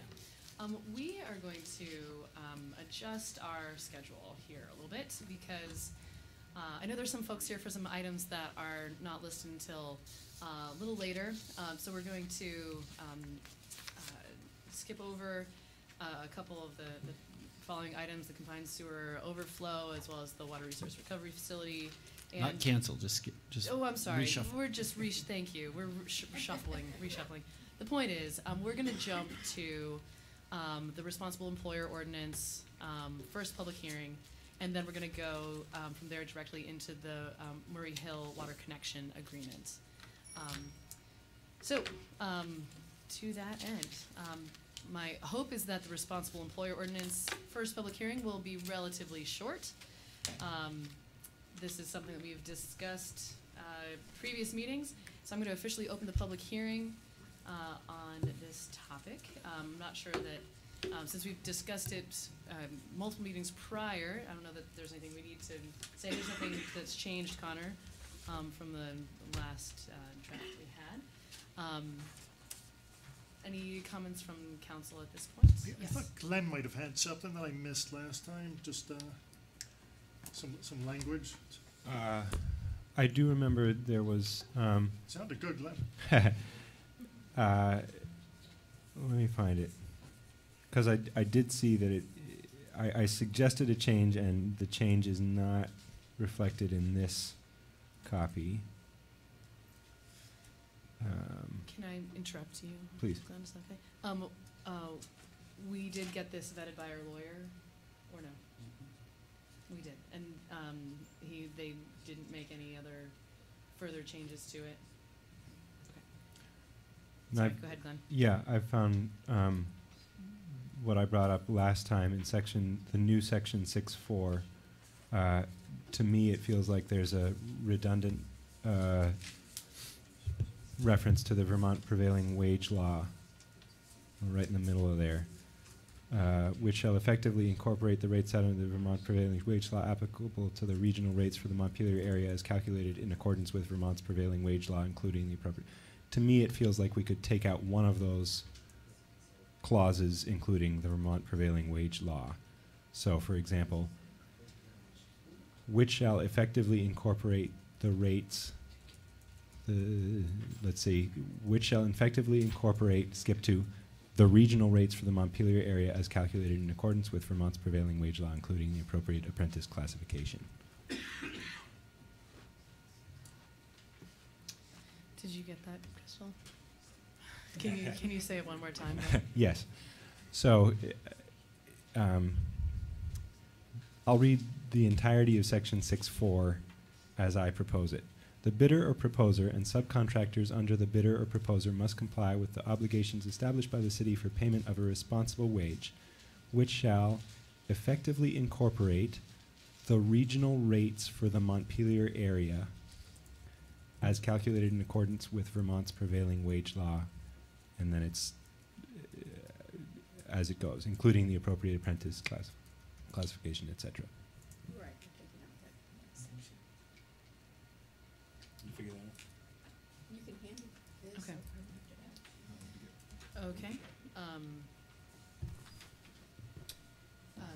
Jack. I'm sorry I didn't have a chance to talk to you about this earlier. We're talking about construction contractors here, and I'm curious about other types of contracts that the city has where that might have employees, and whether they should also be covered somehow. I remember a couple of years we've had discussion where we've been approving the contract for the food service at the senior center, and there are probably other things like that where the city is contracting for services rather than providing it directly. And I wonder if we know how many jobs like that there are, and what we should do about it.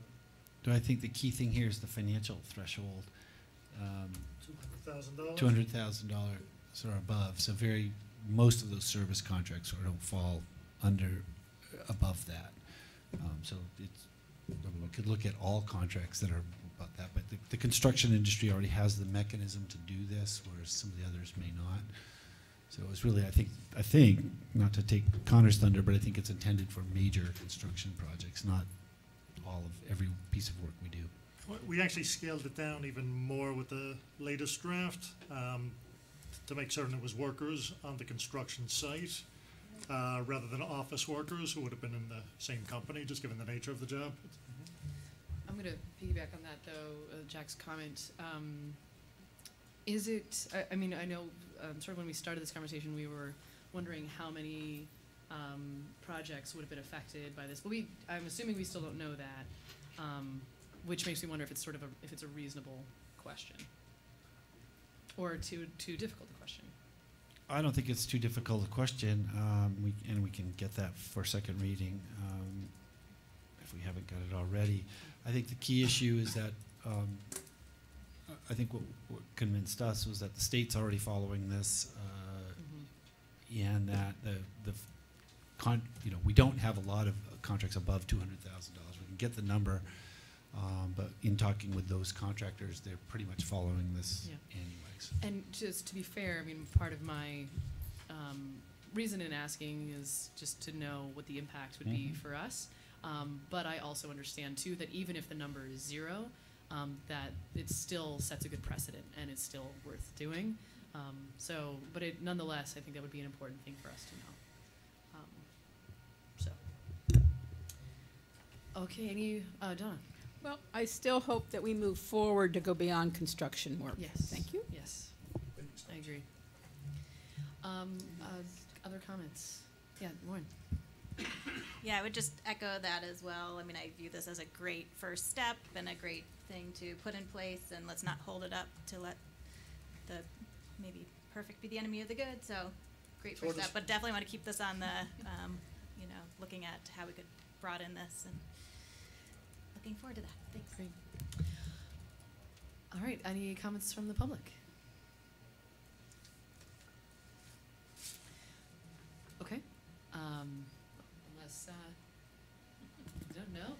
Okay, no, it's all good. All right. Okay, so I think what we would need to do is, well, I'm going to officially close the public hearing then. And is there a motion regarding setting the date for second reading? I move to schedule this for second reading at our next meeting on November 13th. With Glenn's amendments? Yes. Okay, with Glenn's amendments. Great, just to clarify. All right, any further discussion? Okay, all in favor, please say aye. Aye. Aye. Opposed? Thank you. Thank you all for I just want to work. thank everybody. I know we've had 4 different meetings on this so far, so sticking through it, it's some complicated stuff. I've learned a lot myself, and just want to appreciate everybody's time and attention to it. Fair enough. All right, so moving on to the Murray Hill water connection agreement, and I know there's some folks here for that. Unless, should I be passing this off to you, Bill, or? No, actually, the DPW is coming. Oh, okay, great, wonderful. And Murray Hill. I'm gonna move back to the middle. Move back to the mayor's chair. Yeah, I can. I know, right? Well, I'll pull these back.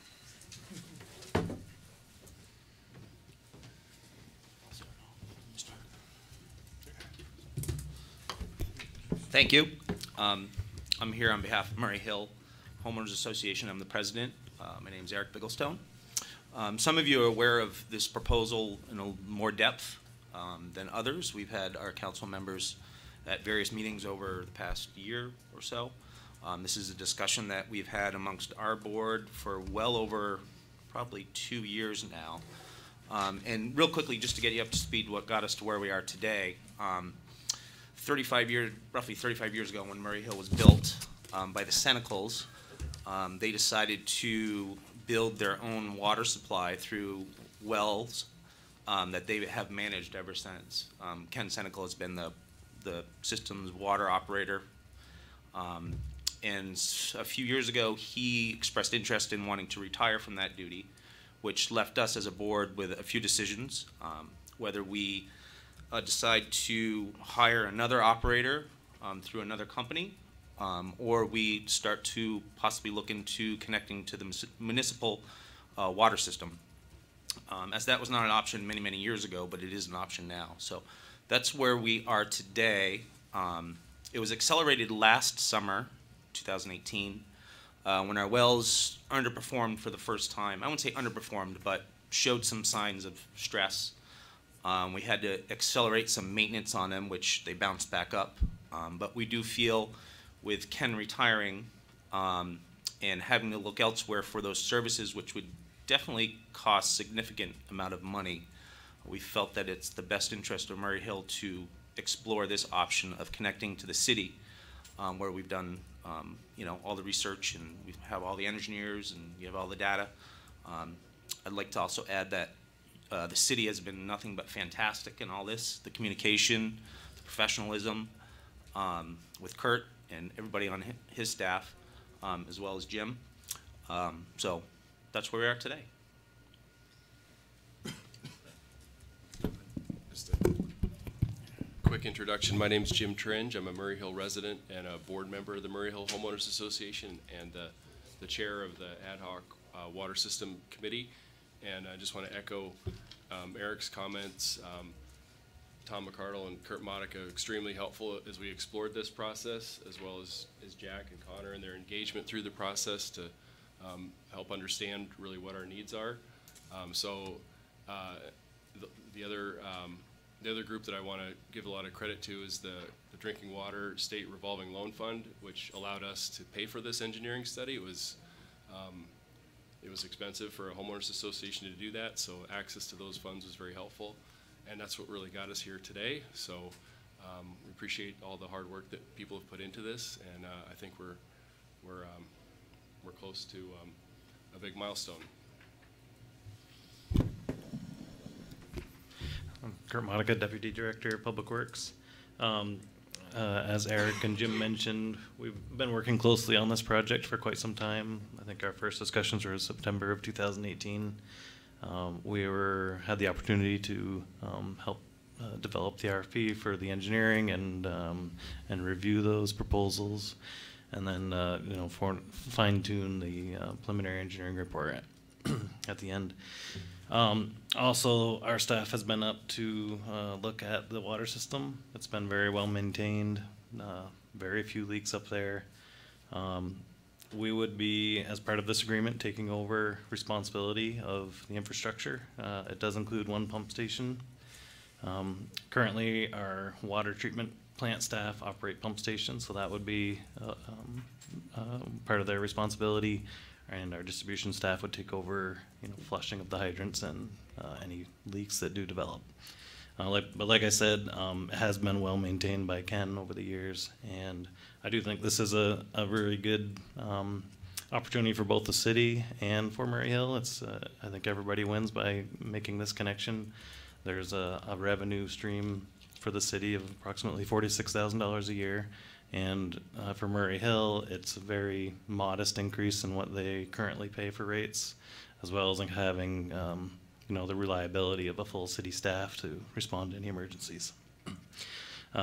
All the costs are, what the city's responsibility is for this agreement is through the preliminary engineering report, the best options to extend the water main along North College, and that provides some fire protection. It's the only option that provides some fire protection for Murray Hill, which hopefully will, reduce their insurance rates a little bit. So the city, my goal was to not have to do a bond vote in order to make this connection happen.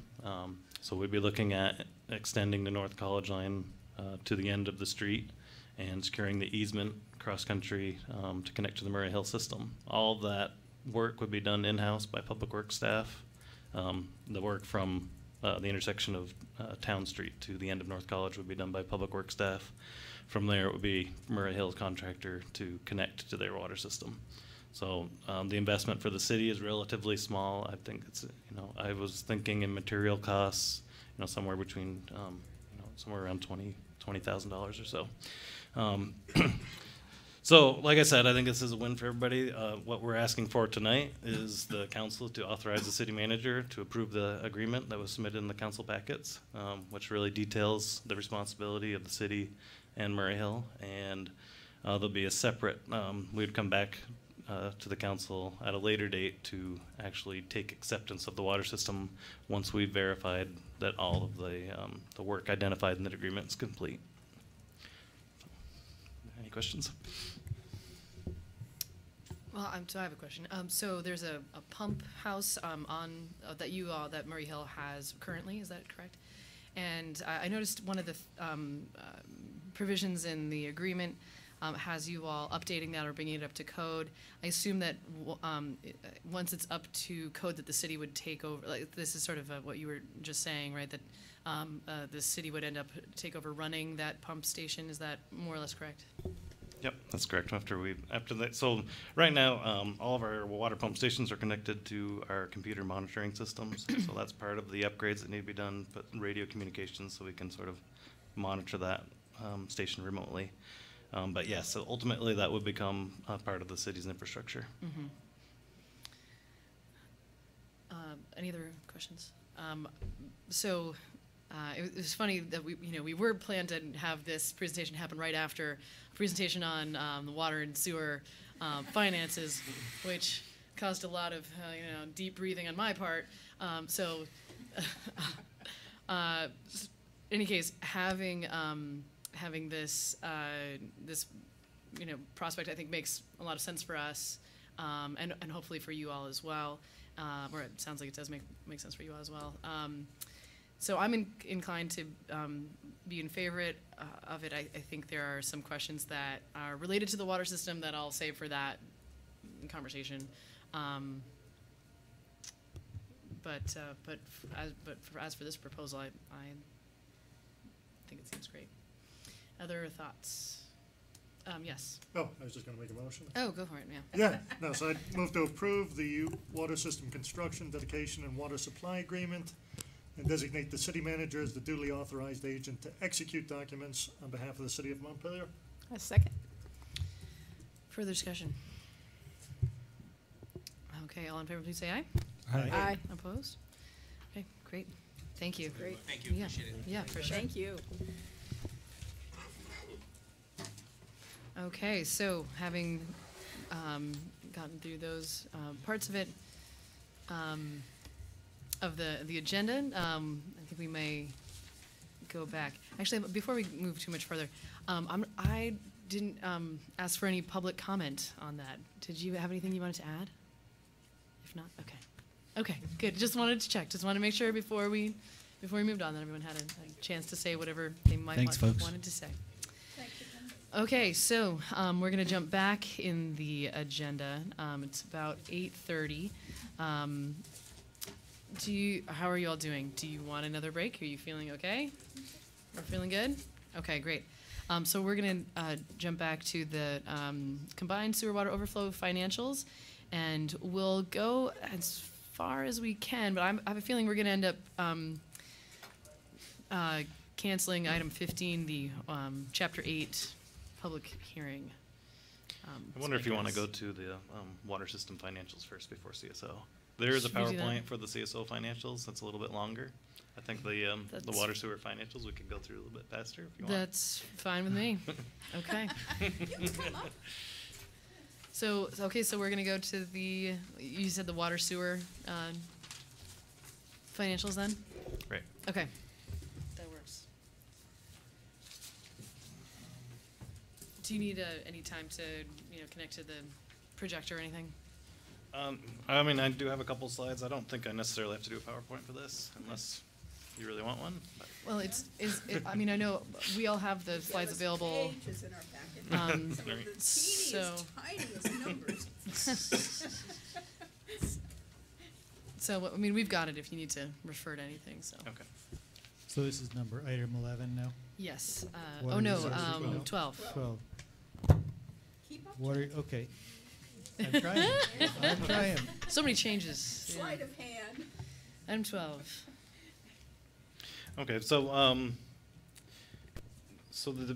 the guiding document for utility replacements is the water sewer master plan. That was developed in 2016. It really outlines all the funding and the goals for the length of pipe that we replace each year. And that is to achieve a steady state condition where essentially every pipe in the entire city is replaced over a 100-year period. And one thing I wanted to do tonight is to sort of show where we're at on that plan. How, are we meeting our targets? And on the handout I provided to you, I did omit one water project, and we were just slightly under our goal of 1,100 feet for the last 3 years. It's Cumming Street. The state is rebuilding the bridge on Cumming Street, and there is a water line about 135 feet associated with that. So when you add that in, we actually are just above our target of 1,100 feet. So that's good news. We are hitting what we set out to hit for water line replacement. Can I ask you a question about that? I'm Sure. sorry. We could save all the questions to the end. That's okay. No, go ahead. Okay. I recall from presentations from Tom McCardle that the lines that are largely breaking right now are not the oldest ones. They are the ones that sort of were installed in the 70s or so, something like that. When we go to replace just so many miles, so many feet per year, is there any way that we are targeting the piping that is prone to break, or are we just saying anything on this street, ready, go? No, it's absolutely worst first condition. So it's actually yes, you're correct. A lot of the pipes that were put in the 90s were constructed of ductile iron. And at the time of the installation, it wasn't known how susceptible they were to corrosive soils. So those are a lot of the pipes that are failing now are ductile iron that are just Can follow up on that. So I also recall that some of the piping that was like 100 years old is still somehow fine, or is that? Right. So the 100-year-old pipes were cast iron material, and they're almost an inch thick. So they just very robust piping. And yeah, those are not failing at the rate that we're seeing of the newer ductile iron pipe. I realize this is maybe a ridiculous question, but the piping that we're putting in now, when we replace it, right? We're replacing ductile iron with PVC. Is that right? We were using PVC for the first few years of replacement. We just recently changed our water pipe standard to an HDPE. So it's a high density polyethylene. It's also plastic. But it also has, we believe is going to have a longer design life, and it's also a little bit elastic, so it can kind of absorb some pressure shocks from the system. So this is the ridiculous part of my question. It's unreasonable, right, to think that we could ever be installing something that's going to have a 100-year lifespan, right? Like this. No, we do believe that the iron. HDPE will match the cast iron lifespan. Okay. We do. I mean, so we're hopeful. Yeah. Just to put in here, if we're going for a steady state and replacing all of our piping once entirely over a 100-year period, do I understand that correctly? That's correct. Yeah.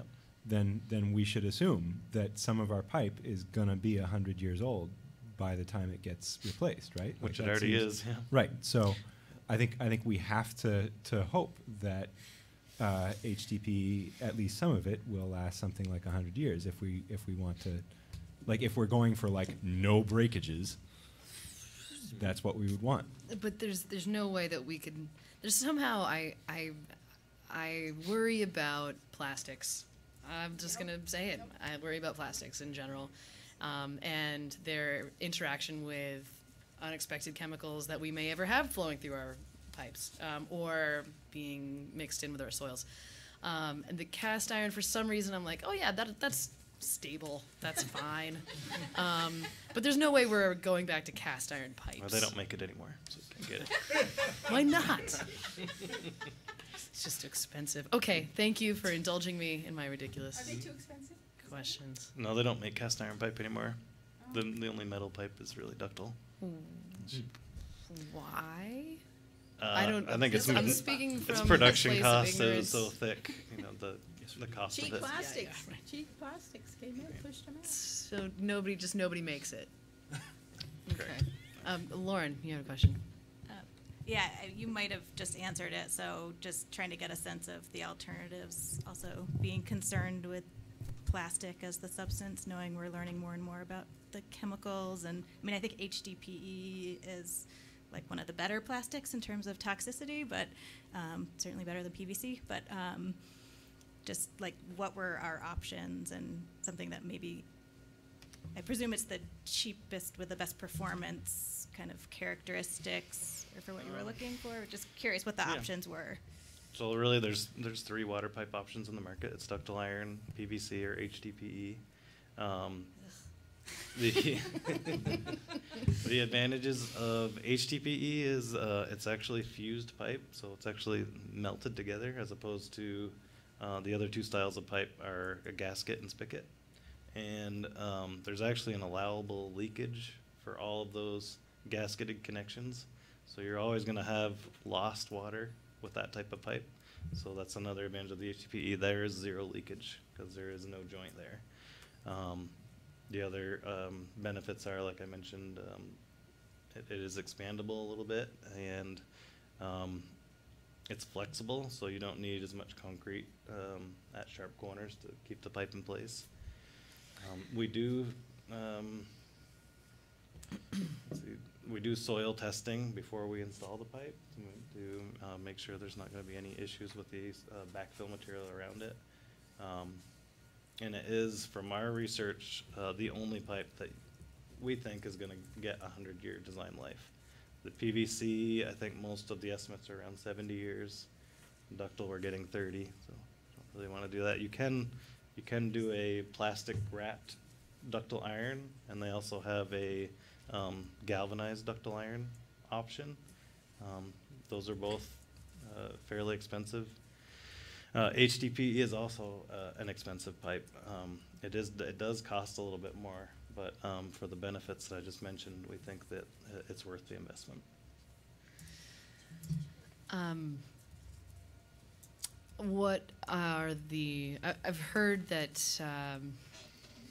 some folks being perturbed about, that's probably the wrong phrase, frustrated maybe, about there was some incident where there was new pipe being installed, and maybe it was for the fusing process. They ended up with some kind of outgassing in their house, and they had to not be in their house. Was that because of the fusing process?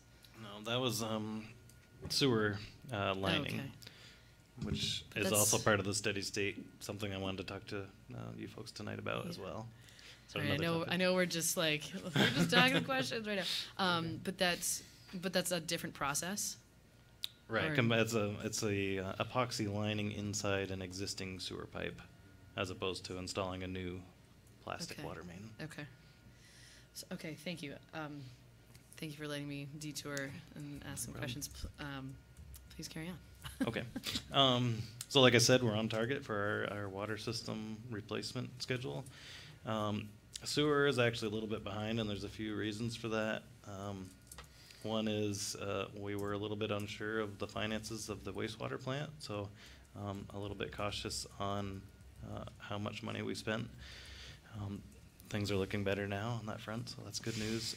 And the other part of it is we had a fairly extensive lining contract. We were just talking about this epoxy lining inside sewers. It's a very cost-effective way to replace, to rehabilitate sewers. It's not a replacement. Obviously, the downsides that we learned from the project is, one, that it does have an odor. It's styrene is the material that's off gas. It smells like Bondo for those who've done mechanic work or body work on your car. So there are alternatives that we're looking into. So we had a fairly extensive contract, and when we had that issue with the odors, and the reason those residents had odors in their houses because they don't have traps on their sewer service from their house, which in itself is concerning, and so we certainly recommended to them that they have that corrected.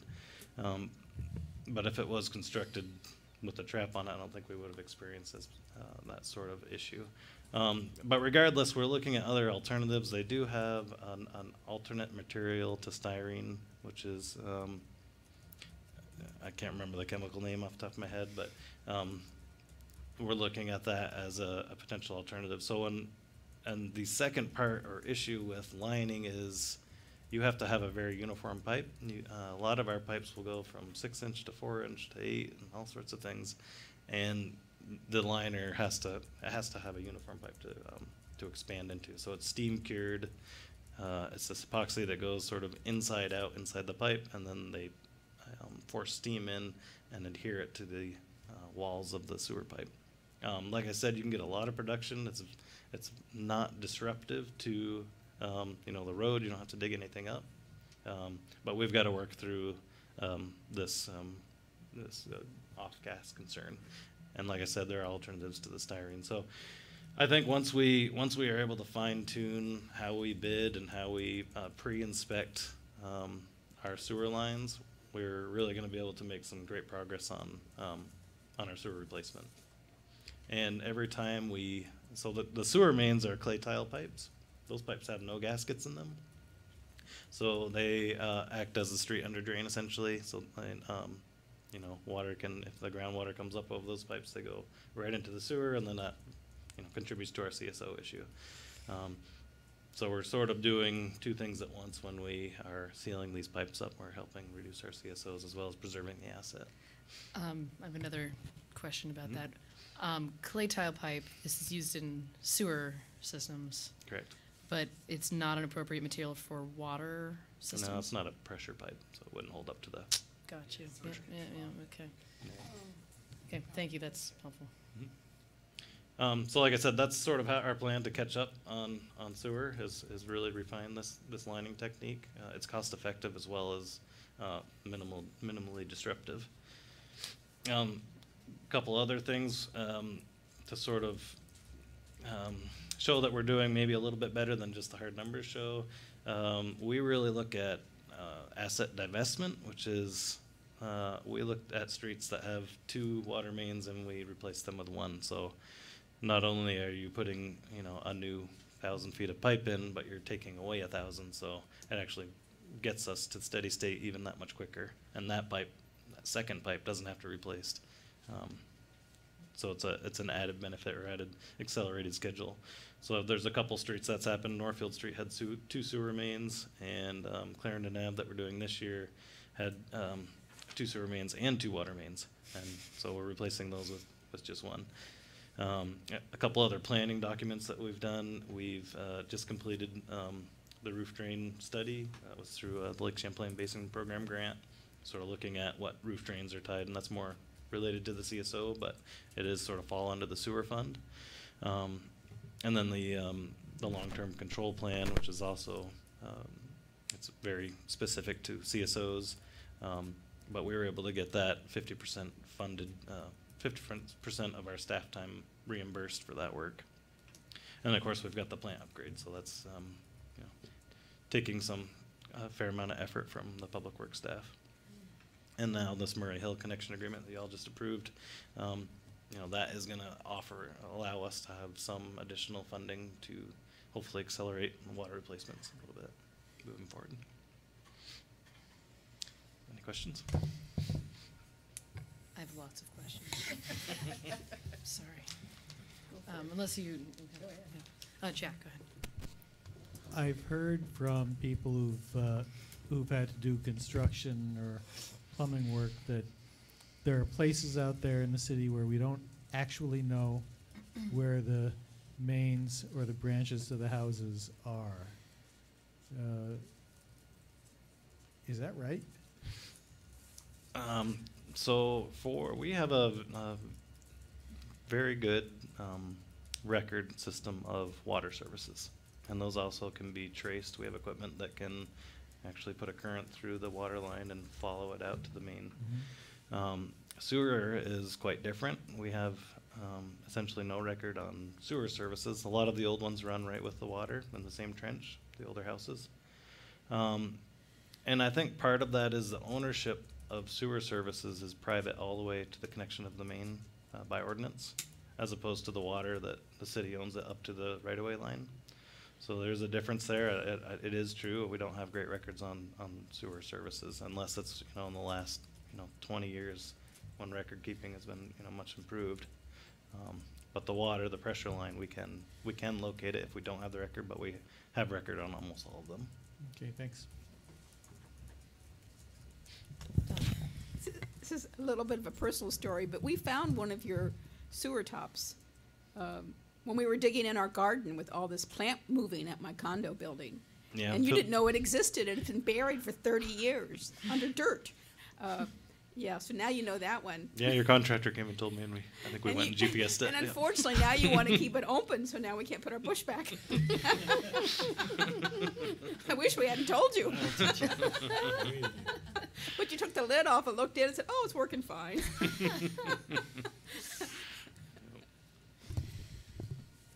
Lauren. Just curious, knowing that this plan is very forward-looking at the next 100 years, and knowing that with climate change and, so what might have been the given a few years ago of conditions we know is changing and accelerating, like how much kind of climate resilience or considerations of the impacts on this, and maybe it's also, or as pertinent in some of the other infrastructure conversations we're about to have, but just curious how much that's part of the kind of planning and forward-looking and projecting of what you all are doing, or is that part of conversations moving forward? Well, I think our pipe choice is probably going to be, very resilient for climate change as far as water systems. I think when we developed the master plan, it was really, developed fairly simply through this is the cost for replacement, and then, most of the time you can only get 100 years out of the pipe. So I don't think, we didn't necessarily take that into account, climate change into account when we developed the master plan, but as we select materials for the actual piping replacements, I think that does come into play for the resiliency of HDPE. So, Lauren, that your phrase there is very optimistic. It's a forward-looking plan. I see this as like we are not funding things at the appropriate levels currently, and we've planned to take 50 years to get to the point where we are funding them at appropriate levels. Is that? I think that's kind of a fair, like to get to steady state. Like we're not funding them at the levels they should be presently. Is that a fair statement? Well, I mean, if you wanted to increase water rates, we would replace more water mains. Absolutely. As far as leaks, just to sort of give you, we've had a fair amount of leaks this year, but looking at our operating budget, it's essentially on target. We're not really. We're a little bit over in distribution. The water plant's a little bit under. So, actually, if you look at the overall fund, we're slightly under, percentage of time versus percentage of budget used. It is hard on our crews, more so in the winter, to deal with these water leaks. I think it would be nice to take care of all the problematic water mains up front. The problem is the ductile iron that's failing, it's appropriately sized as opposed to the older pipes that are not failing as much. Those are undersized for fire flows, so we have competing requirements. We've got these new pipes that are failing that are the right size. So I just also wanted to point out, we did have, as you all are aware, Nelson Street washed out twice in the last 6 months. One of those times was in the winter, and it was a pretty catastrophic event causing icing downtown. Again, just a month ago it happened. So we did hire a contractor sort of as an emergency repair project to do that section of water main.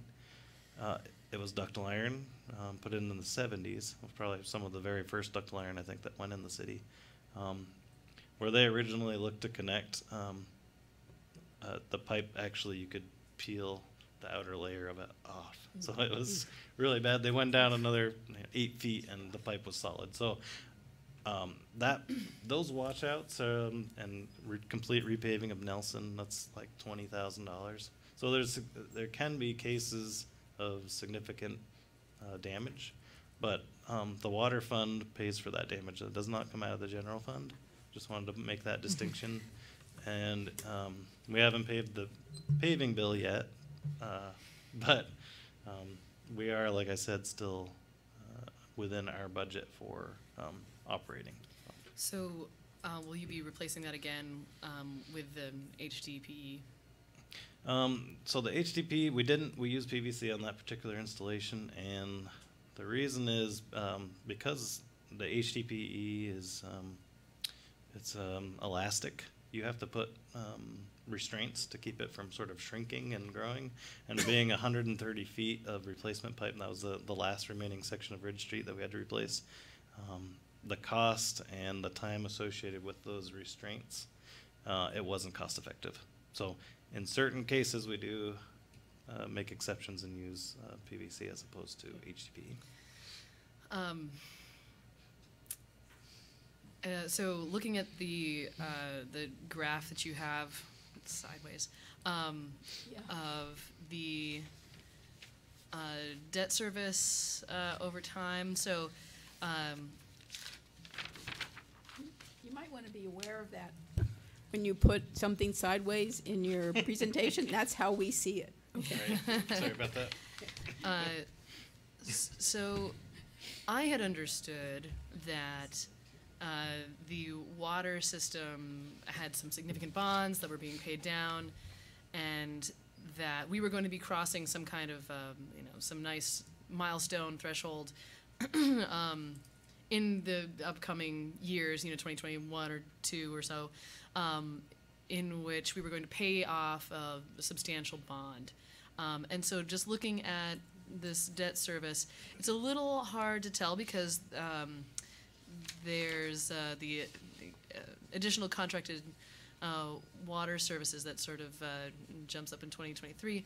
But is that a correct understanding that we, and if so, does that paying down of some significant bond show up in this graph?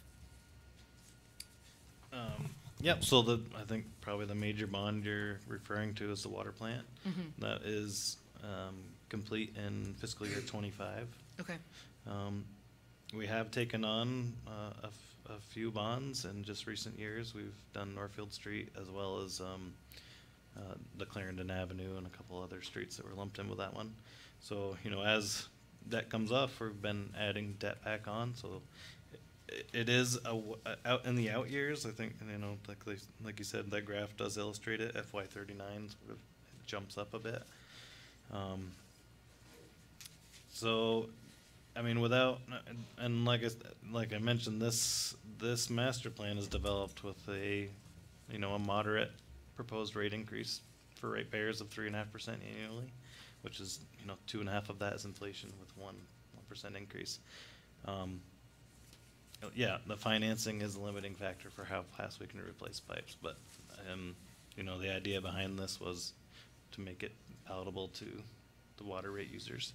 I'm not opposed to looking at this and possibly accelerating it if the council wants to do that. We're all for it, but we just have to think about the impacts to the water rate payers, as you're aware. Yep. So when we pay off that bond in 2025, theoretically that would free up some capacity or some funding really to either potentially be more proactive about replacing lines or to deal with the unexpected breaks. One just assumption, right, is that with climate change we're going to see more breaks over time, just in terms of like the freeze-thaw cycles and being more extreme and that sort of thing. So I guess my sense of wanting to push on this is it really just in anticipation of the potential for more basically breaks happening, and like how I know that's like impossible to really predict, like where is it going to break, and so you're sort of playing whack-a-mole a little bit, and we're gonna intentionally replace this one street over here, but that's not the one that breaks. But anyway, I'm not. Is there any? I guess my question is there any way to, if we're going to replace lines faster than the projected rate, would that end up saving us money, or is it really not worth it because there's so many miles and it's so unpredictable? Well, part of the problem is that water main replacement is extremely expensive. So in FY23, we're looking at doing East State Street. Lots of buildings, busy street. You know, it's going to be well over $1 million just for the water portion of that project.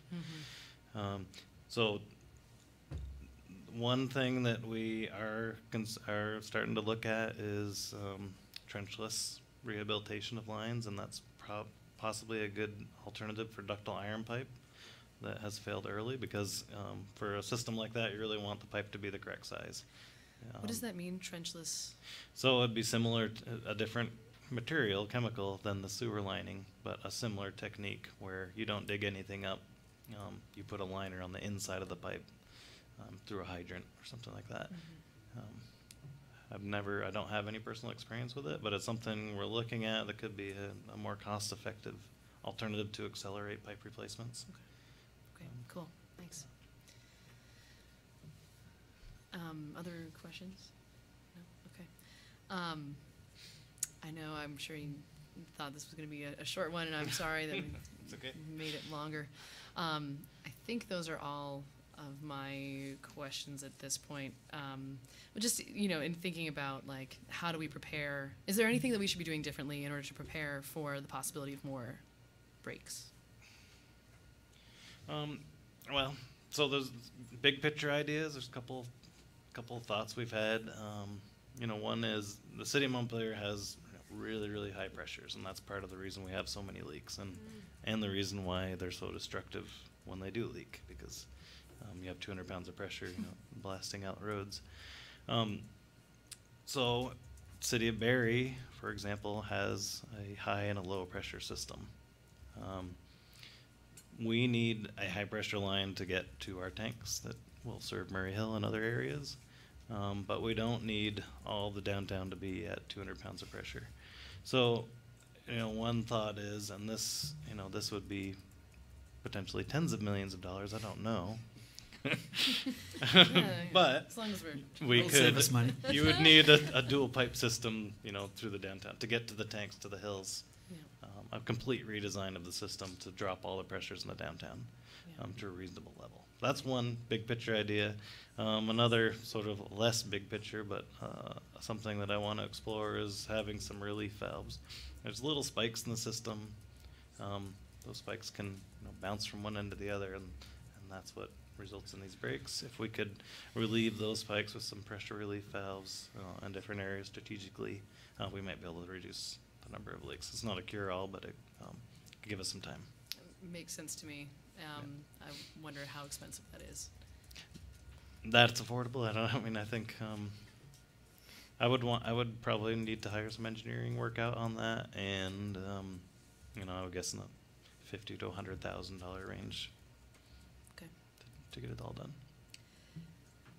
Cool. Thank you. I know I had a lot of questions there, but any other questions? Any questions from the public? Lauren? Just one other thing, since you said you are sometimes using PVC piping. I was just on the HIPPY website, National Institutes of Health, where they're talking about the chemicals that are part of PVC that they add to make it more flexible, phthalates, dioxins, BPA, and you know those are linked to cancers, infertility, changes in your hormones, and extremely low levels of these chemicals can impact public health. So just hope that the department is looking at potential public health implications, and if we're looking at things like epoxy linings or new things, that just the, you know, knowing both we don't want to be harming the health of our people, or, you know, we realize, oh, we put this stuff in, and then in 15 years we want to tear it all out because we feel like it's a public health risk. So just trying to think long term of what we're putting in. Great. Anyone else? Okay. Thank you so much. We're actually going to take a quick detour in our agenda. I know we had Chapter 8, Animals, first public hearing, at the end, but we're actually going to move it to right now for your sake. So, yeah. So we're going to, we'll come back to the CSOs. And all right, let's. Does anybody need a break? Are you feeling okay? No, do it. Let's keep going. Okay. All right, Chapter 8. So this is the. I'm going to officially open the public hearing. I'm doing really well at that today. On Chapter 8, animals and fowl. So I think we have some better language this time around. Any comments from the public? Great. Any comments from council? Okay, super. I agree. All right, I'm going to officially close the public hearing, and I think we need a motion to set the, yeah, you know what I mean. Set the reading for the next meeting. I move to set the second public hearing on this Chapter 8 amendment for our next meeting. A second. Further discussion? All in favor, please say aye. Aye. Opposed? Great, thank you. Thank you for being here. Thanks for coming down for that. Yeah, that's true. That's true.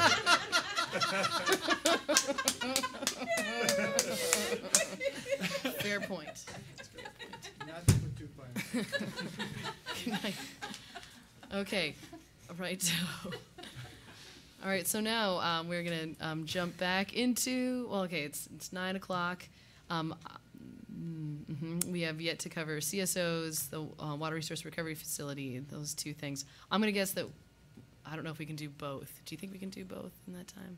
Just the way that the conversation's been going, I feel like we probably can only do one.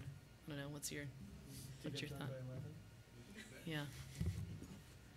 Are we keeping you both here? One for each of those?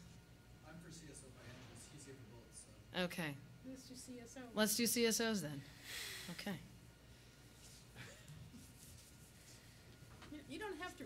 You don't have to read every slide. You can give us the overview points, assuming we've read your slides. We'll keep it quick. Okay. You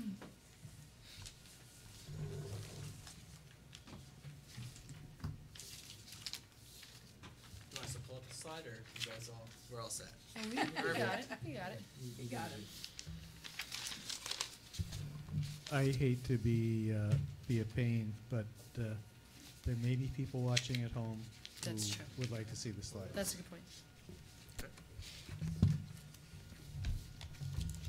But maybe Kurt can start talking while you're doing that. Sure.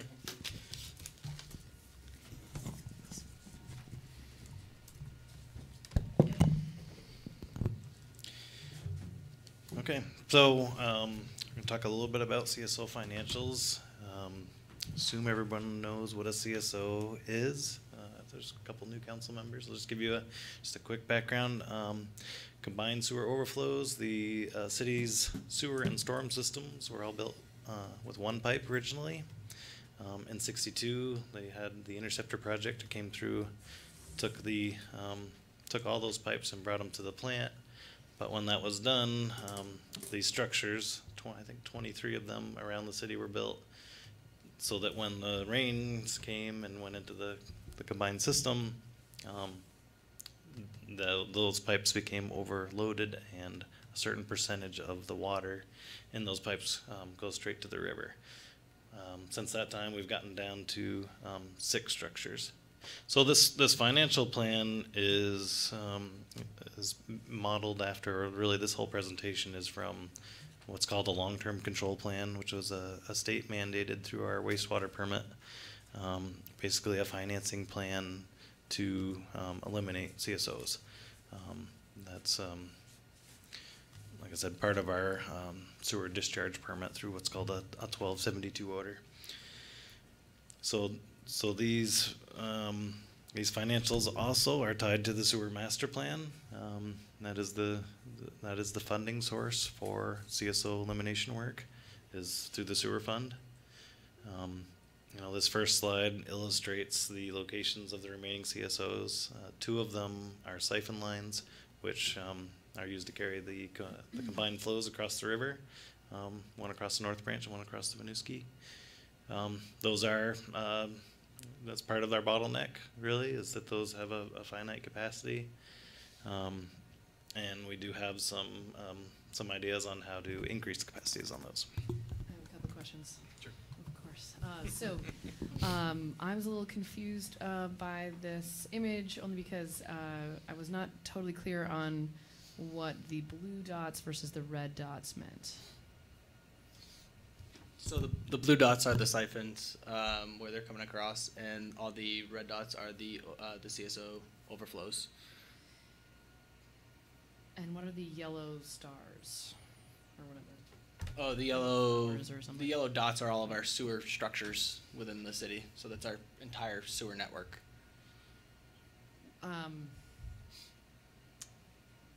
Do you mean like those are like manholes? Manholes. Yes. Okay. Yeah, those are like access points. Forgive my ignorance. Can you describe? I mean, I think I understand a combined sewer water overflow point. I feel like I understand what that means. With the siphon, what is happening there? So a siphon is, well, how to explain it well, but there's a structure on one side of the river that's just a little bit higher than the outlet on the other side of the river, and once that has a full column of water, it essentially, as opposed to pumping, it pulls the water under the river and then back up to the other side because of the elevation difference. Okay. Okay. So it's an alternative to a pump station, so you don't have power use. Okay. To Does that portion then after the siphon? It depends on. It depends on the. I'm sorry, the height of the river. Then does that matter, or it's going under the river? right, it goes under the river, so it's the velocity is dictated by the size of the pipe and the difference in elevations from the high side of the river to the lower side of the river. Okay. The crossing. Okay, that is helpful. Thank you. So, when it gets across the river, where does it go? And then it goes back into a gravity collection system and eventually down to the plant. Okay.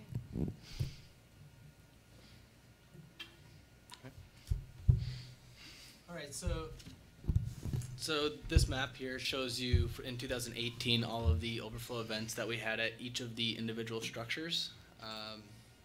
So that is just a general overview of what occurred last year.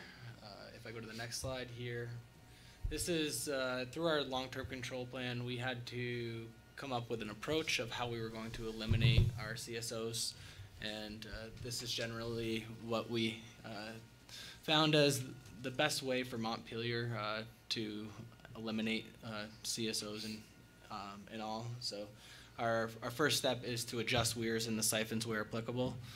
By adjusting the elevation of the weir, you gain more capacity, more basically head. The higher the elevation, the more flow can actually increase velocity that goes through the pipe. So then you have a bigger capacity. So we've already gone through a series of changes back in 2016 was the first set of them.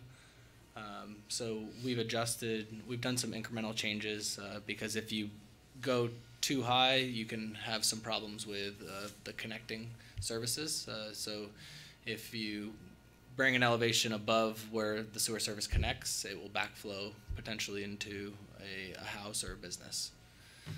So we've done incremental changes there so that we can make sure that we don't cause any other problems by just adjusting it too high. In addition, we are currently looking at installing flow monitors and rain gauges that will give us more precise data in each of the locations for each CSO. Our most recent CSO event that we had, it was at the plant, which is where our current rain gauge is, we had 0.3 inches of rain. But when we looked at the weather station up at the airport, there was, for the same day, like 1.6 inches. So we do experience some localized showers. So we need to make sure that we can have the right instruments in order to provide accurate data about how to best eliminate these. So that's something that we're moving forward through this year. Hopefully there's a round of funding that we're trying to take advantage of currently. In addition, we're performing smoke testing, which is we issue smoke into the system where we can look and find possible cross connections. So we did that on Clarendon, and we've done that in that neighborhood. We did that also in Deerfield, Greenfield, to confirm that there were no connection, like roof drain connections into the sewer system that we were missing prior to paving the street. In addition, we want to preserve pipe assets. Kurt was just talking about this through the contract of the steam curing of the sewer lines. That we did that trial project earlier this year, and it was successful in terms of rehabilitating the line, but we also had a lot of other problems that we didn't really that were unexpected when we first bid out the project. In addition to preserving pipe assets, really our approach is to take what we currently have and improve it, rather than, we could add more pump stations or come up with some really creative engineering designs, but that doesn't preserve, we still have that asset. So we have a 36-inch trunk line that goes from Bailey Ave all the way down to the plant. And that trunk line needs to be preserved. It needs to be kept in good condition. So while there are some other options that could maybe impact the CSOs, it doesn't take into account the asset. So our approach is kind of a dual approach: improve the asset and the capacity at which the wastewater moves through it. So our trunk line is generally around 7 million gallons. Our goal through lining is to get it around 9 to 10 million gallons. So we have this approach of preserving what we have first, and then if we can't eliminate them in entirety, then looking at some other options like flow reduction and treatment, if overflows cannot be completely eliminated. In addition, we also have the roof drains through the report that Kurt was talking about, that in areas where we can hopefully disconnect and eliminate those contributing volumes. Just to follow up on the asset replacement. So of the existing pipes, the main pipes that carry the sewer to the plant, are constructed out of concrete. So by putting an epoxy lining, you make that pipe much smoother, and therefore you can carry more flows. So the plant really isn't restricted in capacity. Well, it has a 12 million gallon per day capacity. We never can get enough flow to the plant. So if we can at the same time, like Zach was saying, extend the life of the sewer and increase the capacity, that's the best way to go about this, because the plant can handle those flows if we can just get it there. So that's sort of how we're looking at. So back to when you were talking about flow reduction or treatment, is that because there's some engineering challenge with the CSOs, or is that a budget if we don't kind of have the money to do it? Why would we do that instead of eliminating them? Or is that like an interim until we get to them? Or can you just explain that a little more? Yeah, so one of the options through the state CSO rule is to actually treat the wastewater that overflows to the river. And so you could treat it, but it would require screening. It's defined as screening and disinfection at the point of discharge. So we would have 6 overflows that we would potentially have to have, either chlorination and detention time or ultraviolet disinfection, as well as some sort of screening unit. So it's listed last because we don't really want to go that route. Very expensive, difficult to achieve, and really not the best solution in our opinion. So it is listed on here as an alternative, but it's not something that we're planning to proceed with or move forward with. Sorry to follow up on that. Do you anticipate at this point that any of the CSO points will fall into that category of that we cannot eliminate them?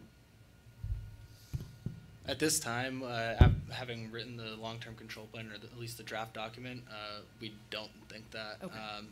There might be that 100-year storm that we couldn't quite capture, but we have most of our issues are capacity based, and if we can improve it by say 140%, so if it was 6, if we can get it to 9 million gallons, that captures everything that we've had this year, everything we had last year, everything we've had, the previous year. So it's not necessarily a matter of, 'cause I mean, I think of combined sewer water overflows points as like, sort of being, at least having some kind of part of it that's open, right? That like if it overflows, it just goes out into the world. So this would be not necessarily just closing off. It's not just a matter of like cutting off that opening, so to speak, but rather like just increasing the size of the piping.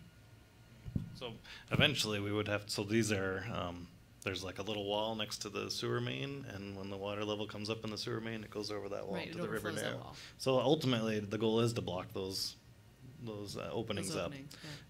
But if we do that before we reduce the flows in the pipe, then that goes into people's houses, and so that's like a higher health risk. So that's the only other place it could exit, or out in the street.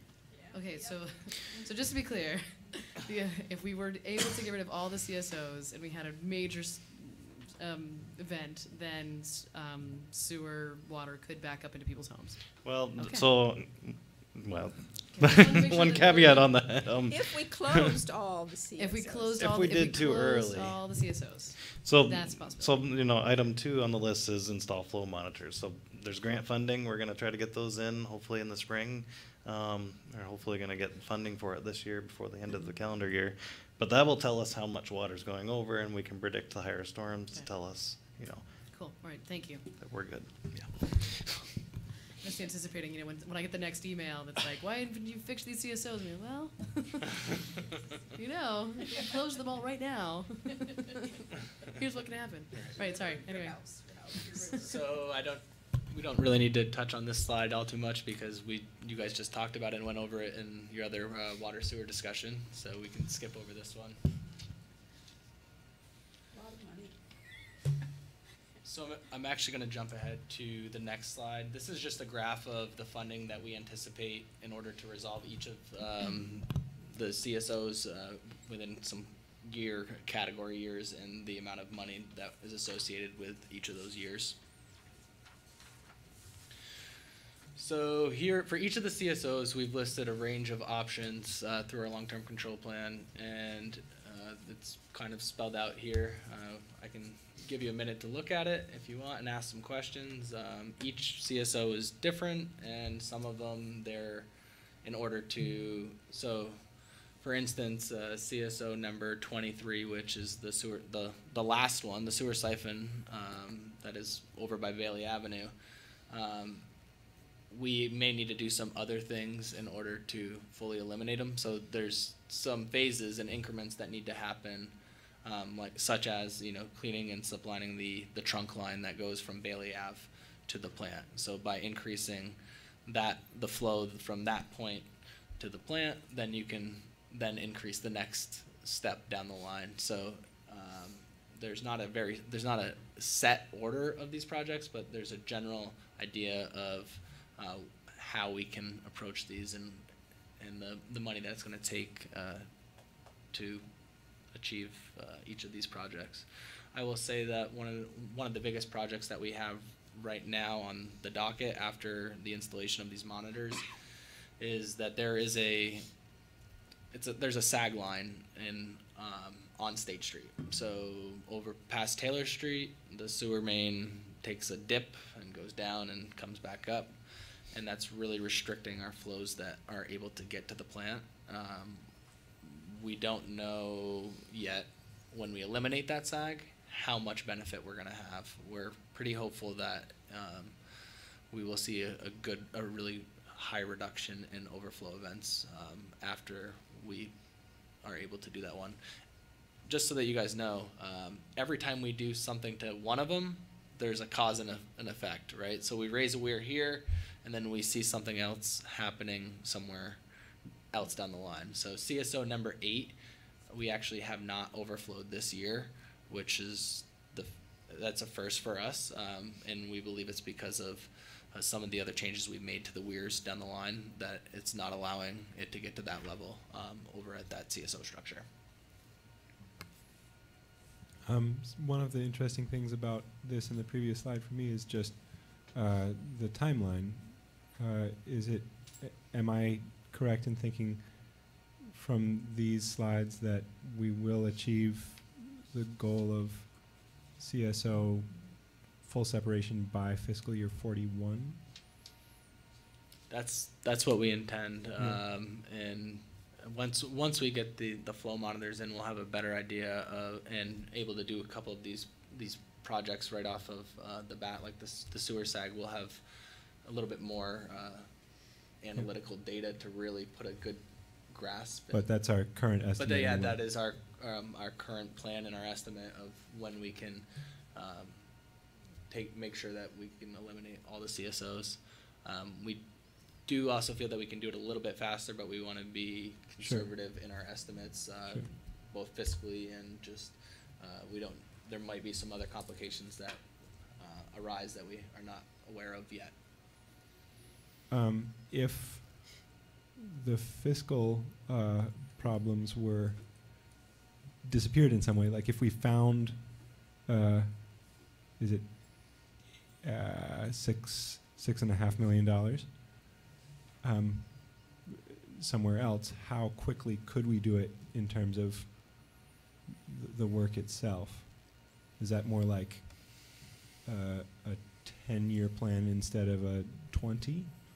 I mean, I know this is total speculation, so you can tell me to back off. Well, so there's just some unknowns. Like we went into talking about the steam curing of that pipe.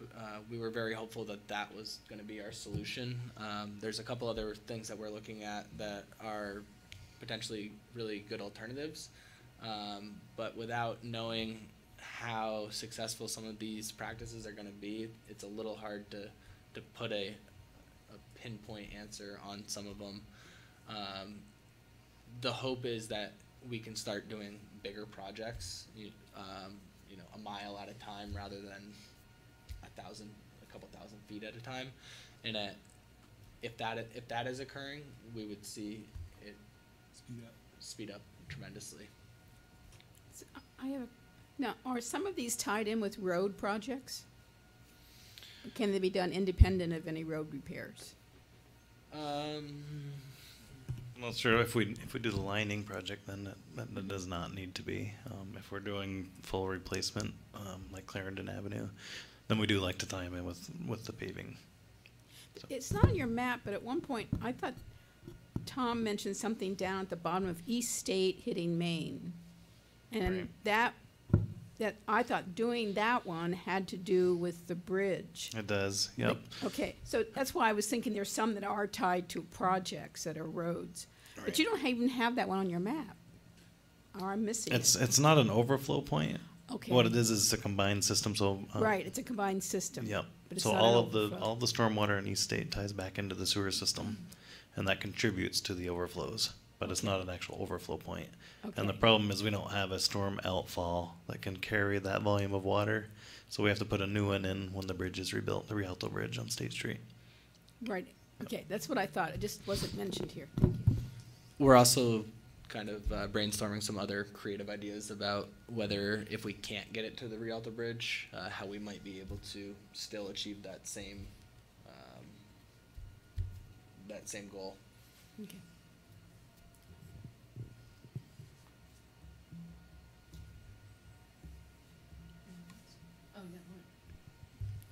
I'm sorry, I'm like total broken record tonight. So you mentioned like 100-year rain events, like knowing that those are not going to be 100-year rain events, or like what was a 100-year rain event could become 10-year rain events. Like, what are we planning to, and is the system being built for a long-term view of like changing precipitation patterns, or are you just, how is that being kind of considered? So part of our goal is to really increase that capacity, which would more translate into like a 50-year storm. So when I'm talking about getting flow to the plant, we're really looking at making sure that we can take all of that, so that we're looking at 100% we can get all of the 50 years. It just may be a few extreme storms that that remain, which is why we have that flow reduction and/or treatment in case that we're not able to tackle it with the change in weather and climate. The other part of it is, heavier rain events are more, they contribute to overflows more from direct inflow. So like catch basins on the street that go straight to the sewer system, or roof drains that go straight to the sewer system. Our plan is to really eliminate all of those so that you're not so affected by rain events. In that case, it becomes more groundwater levels and the sewer pipes that don't have tight gaskets in them to keep the water out. And that ties back to the sewer master plan, where as we replace our old sewer pipes, that component will also be eliminated. So I think we will be, by not having direct inflow anymore, that we're going to have some protection from that, those heavier rain events. So, yeah. So just looking through your timeline, I know this is actually your next slide. Maybe I don't want to stop you if you have more to say about. No, we'll let you guys guide the conversation. I think we've told you what we came here to tell you, so we'll just answer your questions. So I find this timeline very helpful, just to think about, how, like all the monitoring and the testing that needs to go into figuring out what needs to be done or what sort of the next steps are. But so we've got some citywide things that happen over the next 7 years or so, and then but it looks to me as though the next one is 10 years.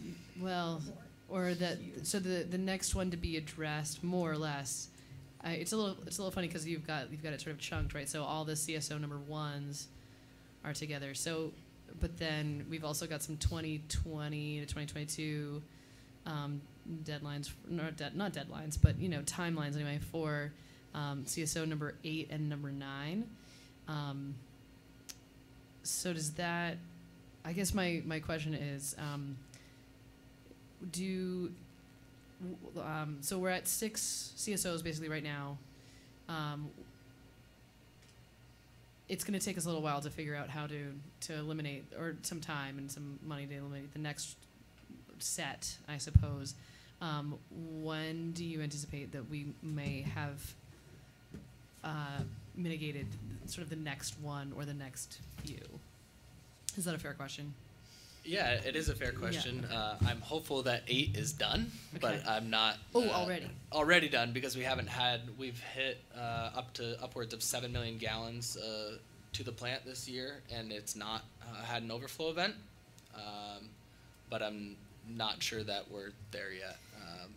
So I would say that the really biggest thing on this list is in between the year of 2022 is that first project, that sewer sag on State Street. I think we're going to see a lot of changes after that project has occurred.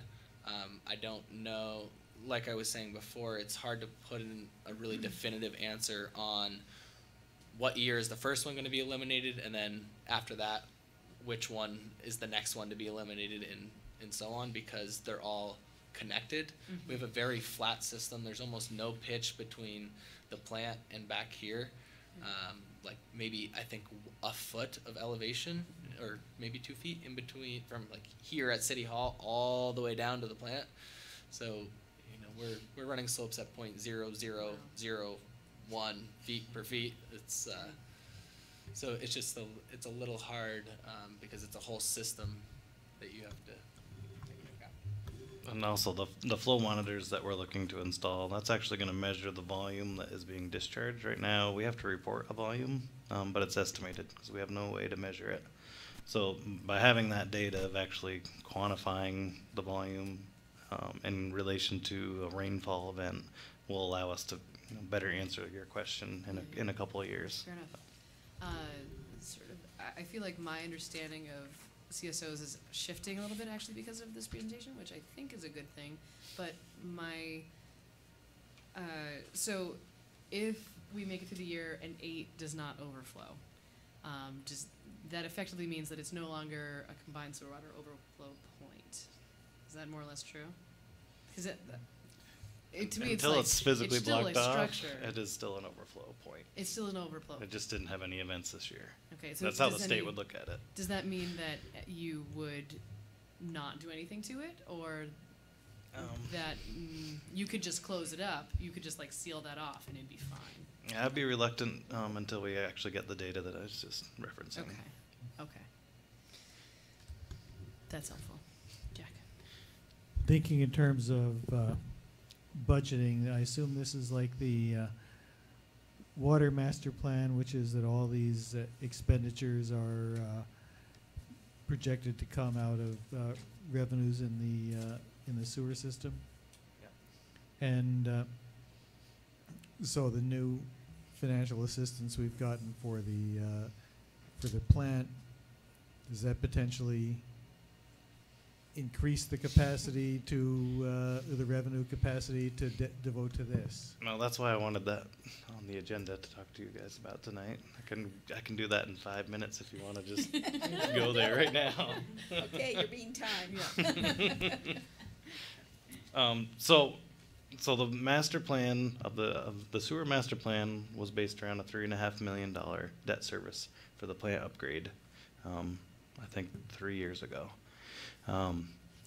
When we got with ESG, the project grew to $16.75 million project.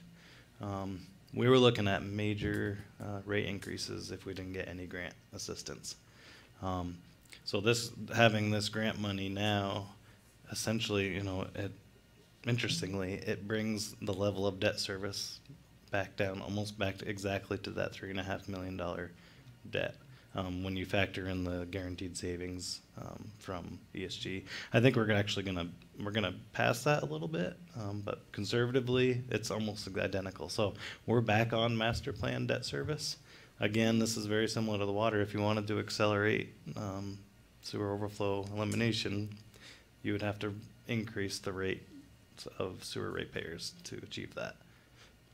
So that was really the gist of that presentation or that discussion is to just let you all know we're back on track now. That we don't have to do these major rate increases that we were concerned that we might have to.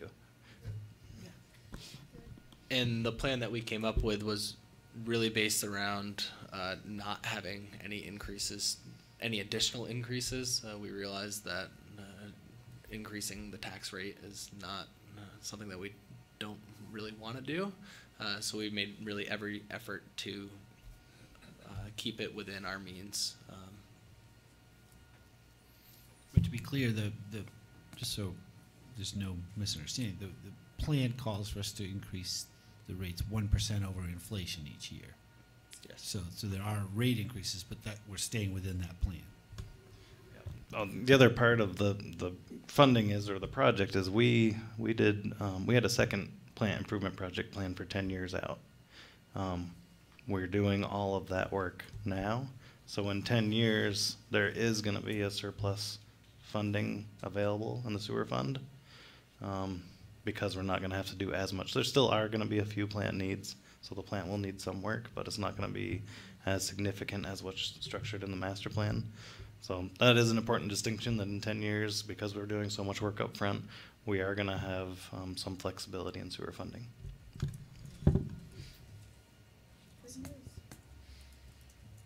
Any other questions? Is there any action of us required now, or is this just informational? Super. Just a reminder that, first of all, these are all important topics, but second of all, when we did our strategic plan at the beginning of the year, you had asked to be briefed on the finances of the plant and CSO and that. So yeah, didn't just show up by accident. No, fair enough. Well, wonderful. Thank you. And I think we still have time to talk through the water resource recovery facility. If yeah, any disagreement on that? Still got half an hour before we hit 10. Thank you so much on this part. And I assume you don't have any slides for this portion? No, I don't need to. Okay.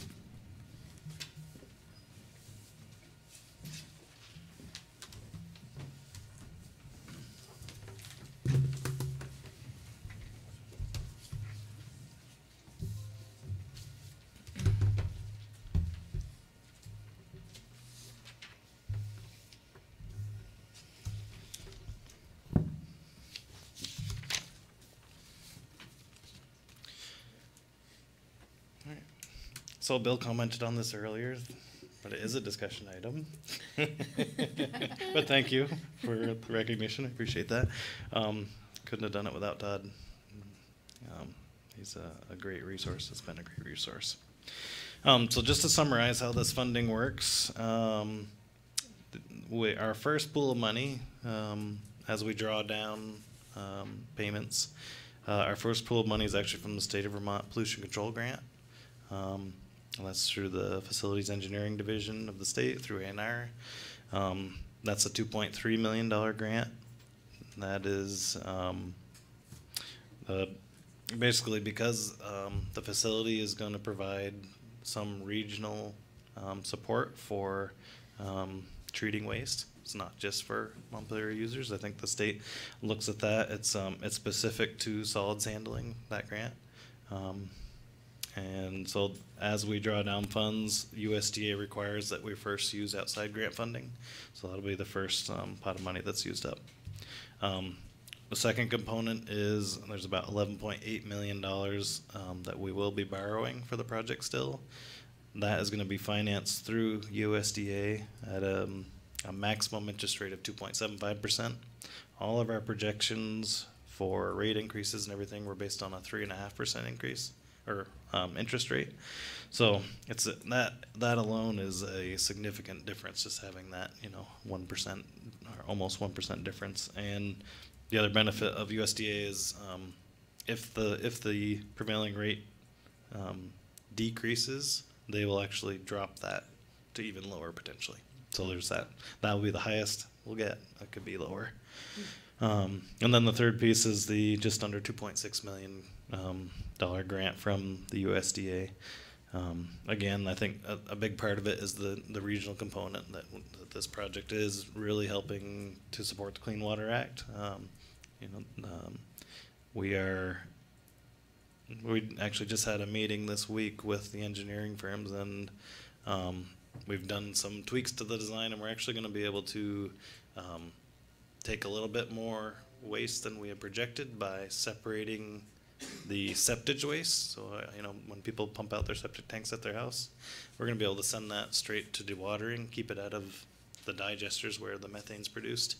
And so that frees up quite a bit of capacity. Our choke points are like tankage at the plant. The other piece that allows us to do is, and this is getting a little bit out of the financials, but I know there's probably some interest in phase 2 of what we're gonna do with the gas. Again, separate from these financials, but just to point, since I'm kind of heading down that road, by separating the food waste from the septage waste, we potentially could qualify for a higher standard offer rate for power production. Right now, it's looking like potentially even 20 cents a kilowatt hour, which is really good. So that's another reason we sort of made this design change. There'll be some change orders associated with it to the project, a little bit more cost, but well worth it in our opinion. So the other part I wanted to talk about was just like I just mentioned is we're back on steady state. So so we don't have tons of cash to go fixing CSOs right off, but as I mentioned, in 10 years we're going to be ahead of the game because we've done so much work now. So it is a really great thing for the sewer fund, for the city. We're all really excited about the doors it's going to open us up in the future. Questions? Where are we at with thoughts on what to do with the excess generated gas? So MEAC is involved with this. I've had some discussions with them as well as with ESG. Really 3 options we're looking at. One is CHP, combined heat and power. So a methane generator would require some gas cleaning equipment, and you recover the heat off the engine of the generator, so you can use that for hot water or building heat potentially. That's if we do qualify for the 20 cent a kilowatt power production rate. That's probably going to be the most economical solution, and of course, probably the best for net zero goals. One of the other options is direct sale of methane. If you clean, scrub the gas, the methane gas, it's essentially natural gas. And there is a transfer station basically right across Dog River Road that potentially we could wholesale natural gas to that, and then they would offtake it. I'm not sure, they're under new ownership. There's a little bit less interest than there was under the previous owners, but it's still something we want to look into a little more. And then the third is biosolids drying. So a big component of the cost of running the plant is disposing of the solids after you dewater it. So a lot of trucking associated with that. There's a lot of disposal costs. That all goes to the landfill. If you dry it, it can be a fertilizer grade material. So you don't necessarily have to bring it to the landfill. We could potentially give it away. There's testing associated with that. So those are the three that we're really going to sort of look into the financials of. I wonder about the feasibility of drying it for being a soil additive. If we're also taking leachate from Coventry, does that end up? That doesn't restrict what it can be used for. Well, you'd have to do testing on it. So this is called a Class A, which has to meet a variety of testing parameters to qualify as a fertilizer grade material.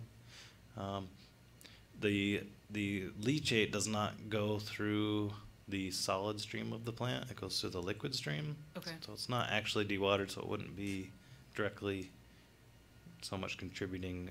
There's a little bit of settlement where it goes through the tanks. That does, and then whatever settles out does go through the process, but it's a fairly minimal amount. Mm-hmm. So, I mean, that would be something we'd look at if that is the alternative. We could make that decision if it was the best choice to eliminate leachate and that was actually causing a problem. I don't expect that would be the case. Okay. Cool. Any other thoughts, comments? Yeah. See how mellow we get lately? Oh my goodness. She's asked for $4 million, right? Yeah, right. Now's the time. Well, I think it go ahead, says a lot to all the material you've given us over time, besides what you gave us tonight, and just the way you ask questions and provide information. So, you've done well, or you would be having more questions. Happy to answer them. Really, I'm so grateful for all that you do and for giving us all this information. This is really helpful. So, thank you. Thank you. Okay. Awesome. All right. So, we have made it through, and it's not even 10. So we're on to council reports. Donna, you up for starting? I am sure.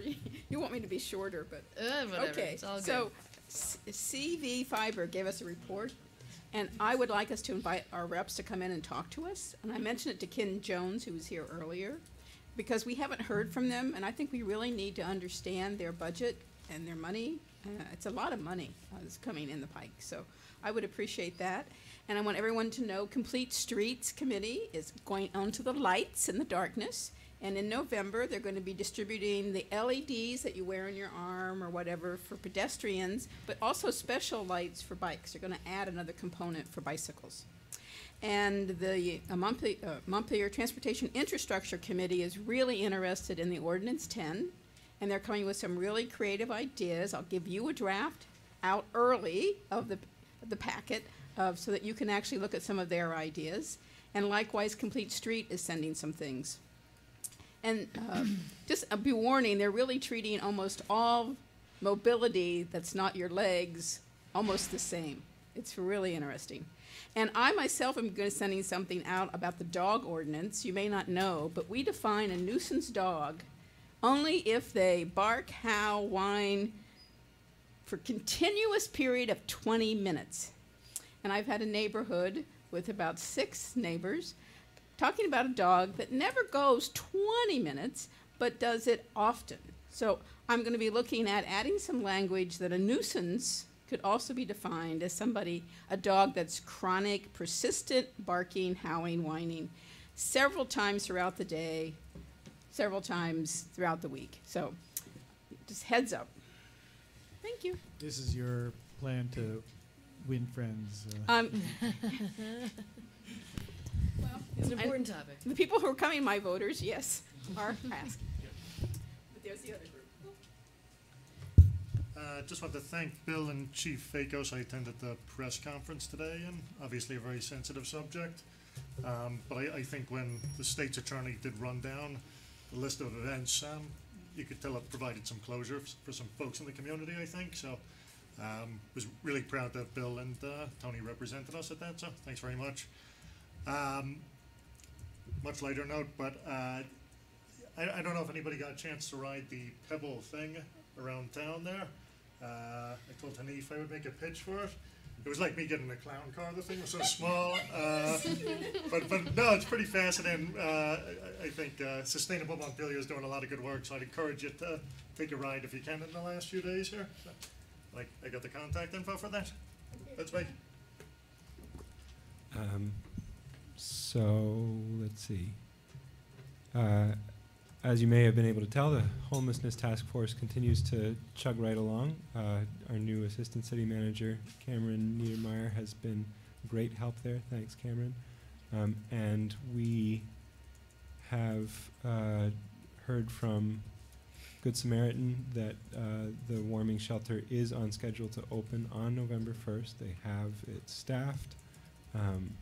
And also Another Way has agreed and worked with Good Samaritan to open their space for further hours. So for the people who can take advantage of the warming shelter and Another Way services, we are about to open that up, and it's, I think, good progress. On a completely different subject, my partner Kate and I are having some tree work done to take down some ash trees. We haven't heard about the emerald ash borer for a little while here, so I thought I would bring it back up. It's both sad and encouraging in a lot of ways to see some of those trees come down that would otherwise, I think, have come down in a much less controlled way at an inconvenient time. So encourage everyone, if you can, please think now about tree work for ash trees. Were these city trees or? These are on our own property. Yeah. The Wood Gallery, I've been really enjoying myself on Tuesday evenings for the past 4 weeks teaching a drawing class. I don't know if my students have enjoyed themselves, but most of them kept coming, so whatever. I'm going to be giving a brief talk about that class next Wednesday at 7 o'clock at the front gallery, 7 in the evening. And I really had so much fun at the Wood. I'd like to try to run the class again at some point in the spring. So the Wood Gallery is great. Everyone should go there. I've really enjoyed myself. And finally, I'll be at Baggitos tomorrow morning, 8:30 to 9:30, if anyone has anything they would like to talk to me about. Thanks. Jack.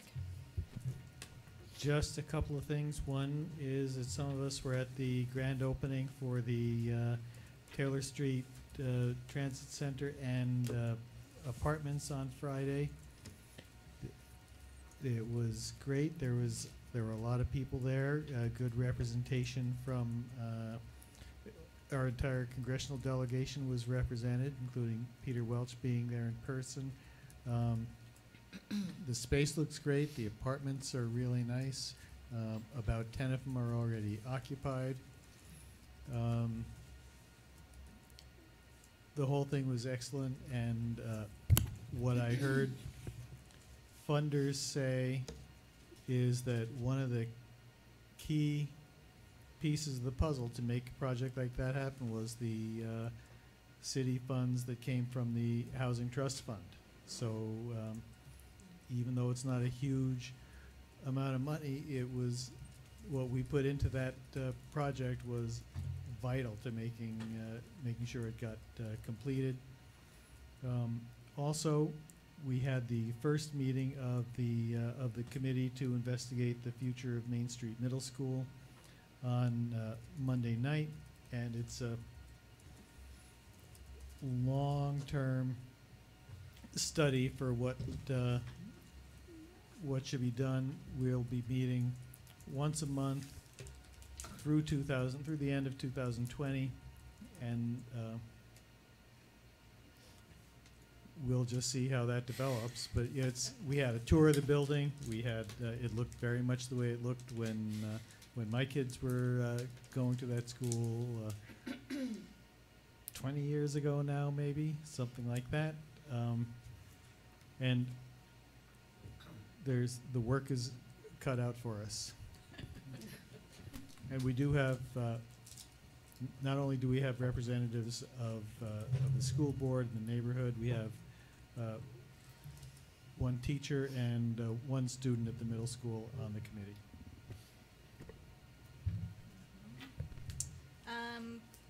Only two things.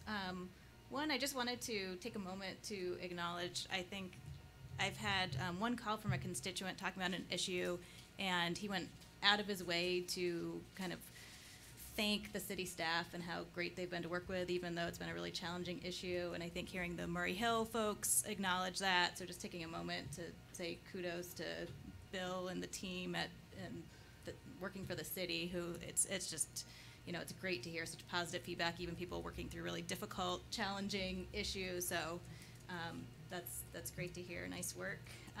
Only other thing, assuming Ann will share some of the energy issues that are going on, the Social and Economic Justice Advisory Committee continues to work, and we have been, as I mentioned, last council meeting, we've been talking to some folks who are experts and have worked with other cities, for example, on how you do this work effectively. So we're planning to come back to you all with some more details of what that kind of work could look like. So I really look forward to that conversation in the coming weeks. All right, I have a few things. One is, so this Friday at 4:30, we've got the art unveiling for the art at Taylor Street. So I'm pretty excited about that. So 4:30, come check that out this Friday. And then the following Friday is the opening for the shared use path Sibaweenabee. Trying to get my, my mouth acclimated to saying that, and I think I've got it. So it's not that hard, if you practice just a little bit. Keep saying it again. Yeah, Sibaweenabee. See, right, Sibaweenabee. Anyway, so that's at Bar Hill. So let me back up. The art unveiling will be at Taylor Street, but I think there's a reception at Bar Hill afterwards, and then the opening of the bike path, shared use path, will be at Bar Hill. There's a ride prior. Yes, question? You mentioned the 2:15 on the path, and then Bar Hill at 3:15. In the release from the Complete Streets group, that's what they released. Yes. 2:15 and a 3:15. Yeah, 2:15 is the ride or something. Yep, and so we'll at least have a little more, talking ceremony or whatever at 3:15. So I'm looking forward to that. Should be great. And I actually didn't have much to say about the energy news. We're still, at least as far as the ordinance language goes, we've got a draft and we're working on it, and we're gonna need to do a little digging on that language, and that's okay. Hopefully we'll have a draft for you soon. But we are actually hoping to have an item on the agenda at least at some point in the near future. Just to give you all an update as to sort of with more particulars about where we're at and just getting some of the background of what the language may do and what's been done in other cities, etc. So that's sort of upcoming. So hopefully we can get that on the agenda at some point. And I think that is it for me. And Can Yes. I ask you about the regional compost group you worked with a little bit on? Actually, that's a great question. So, we sort of had stopped meeting, unfortunately, which I will blame myself for that. I know. But Donna Barlow Casey had been on that committee, just coming as a citizen at that point. So I'm hoping to.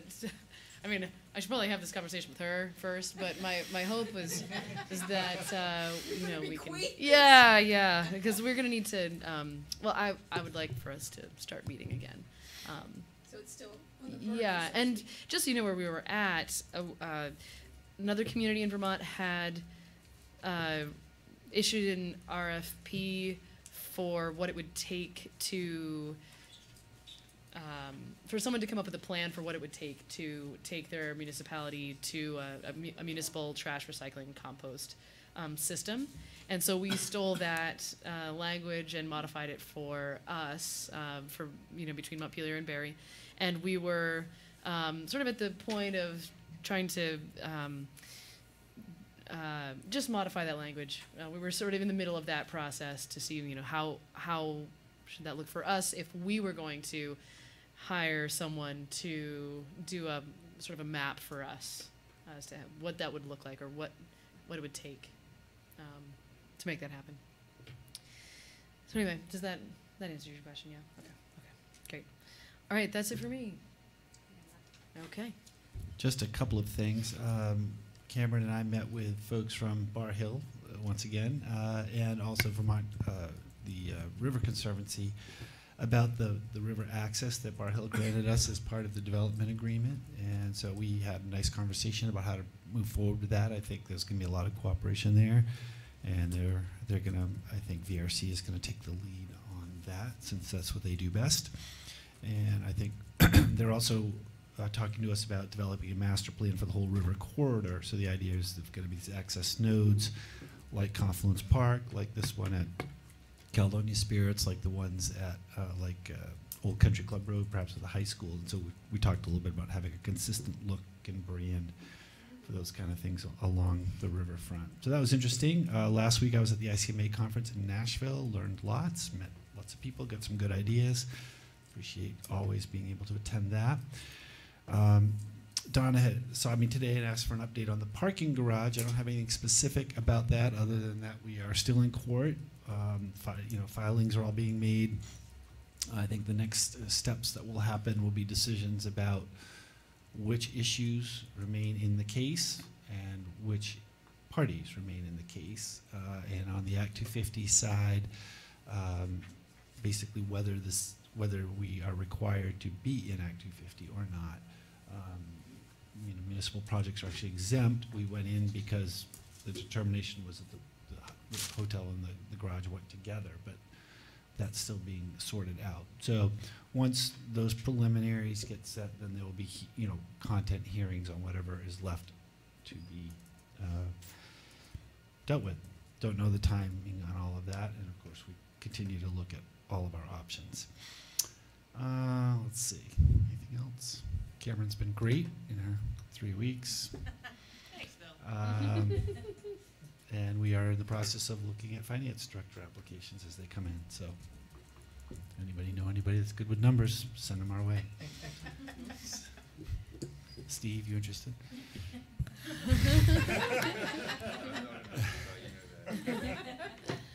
All right, well, I think that's it. So without objection, we will adjourn, and it is 9:59. Awesome.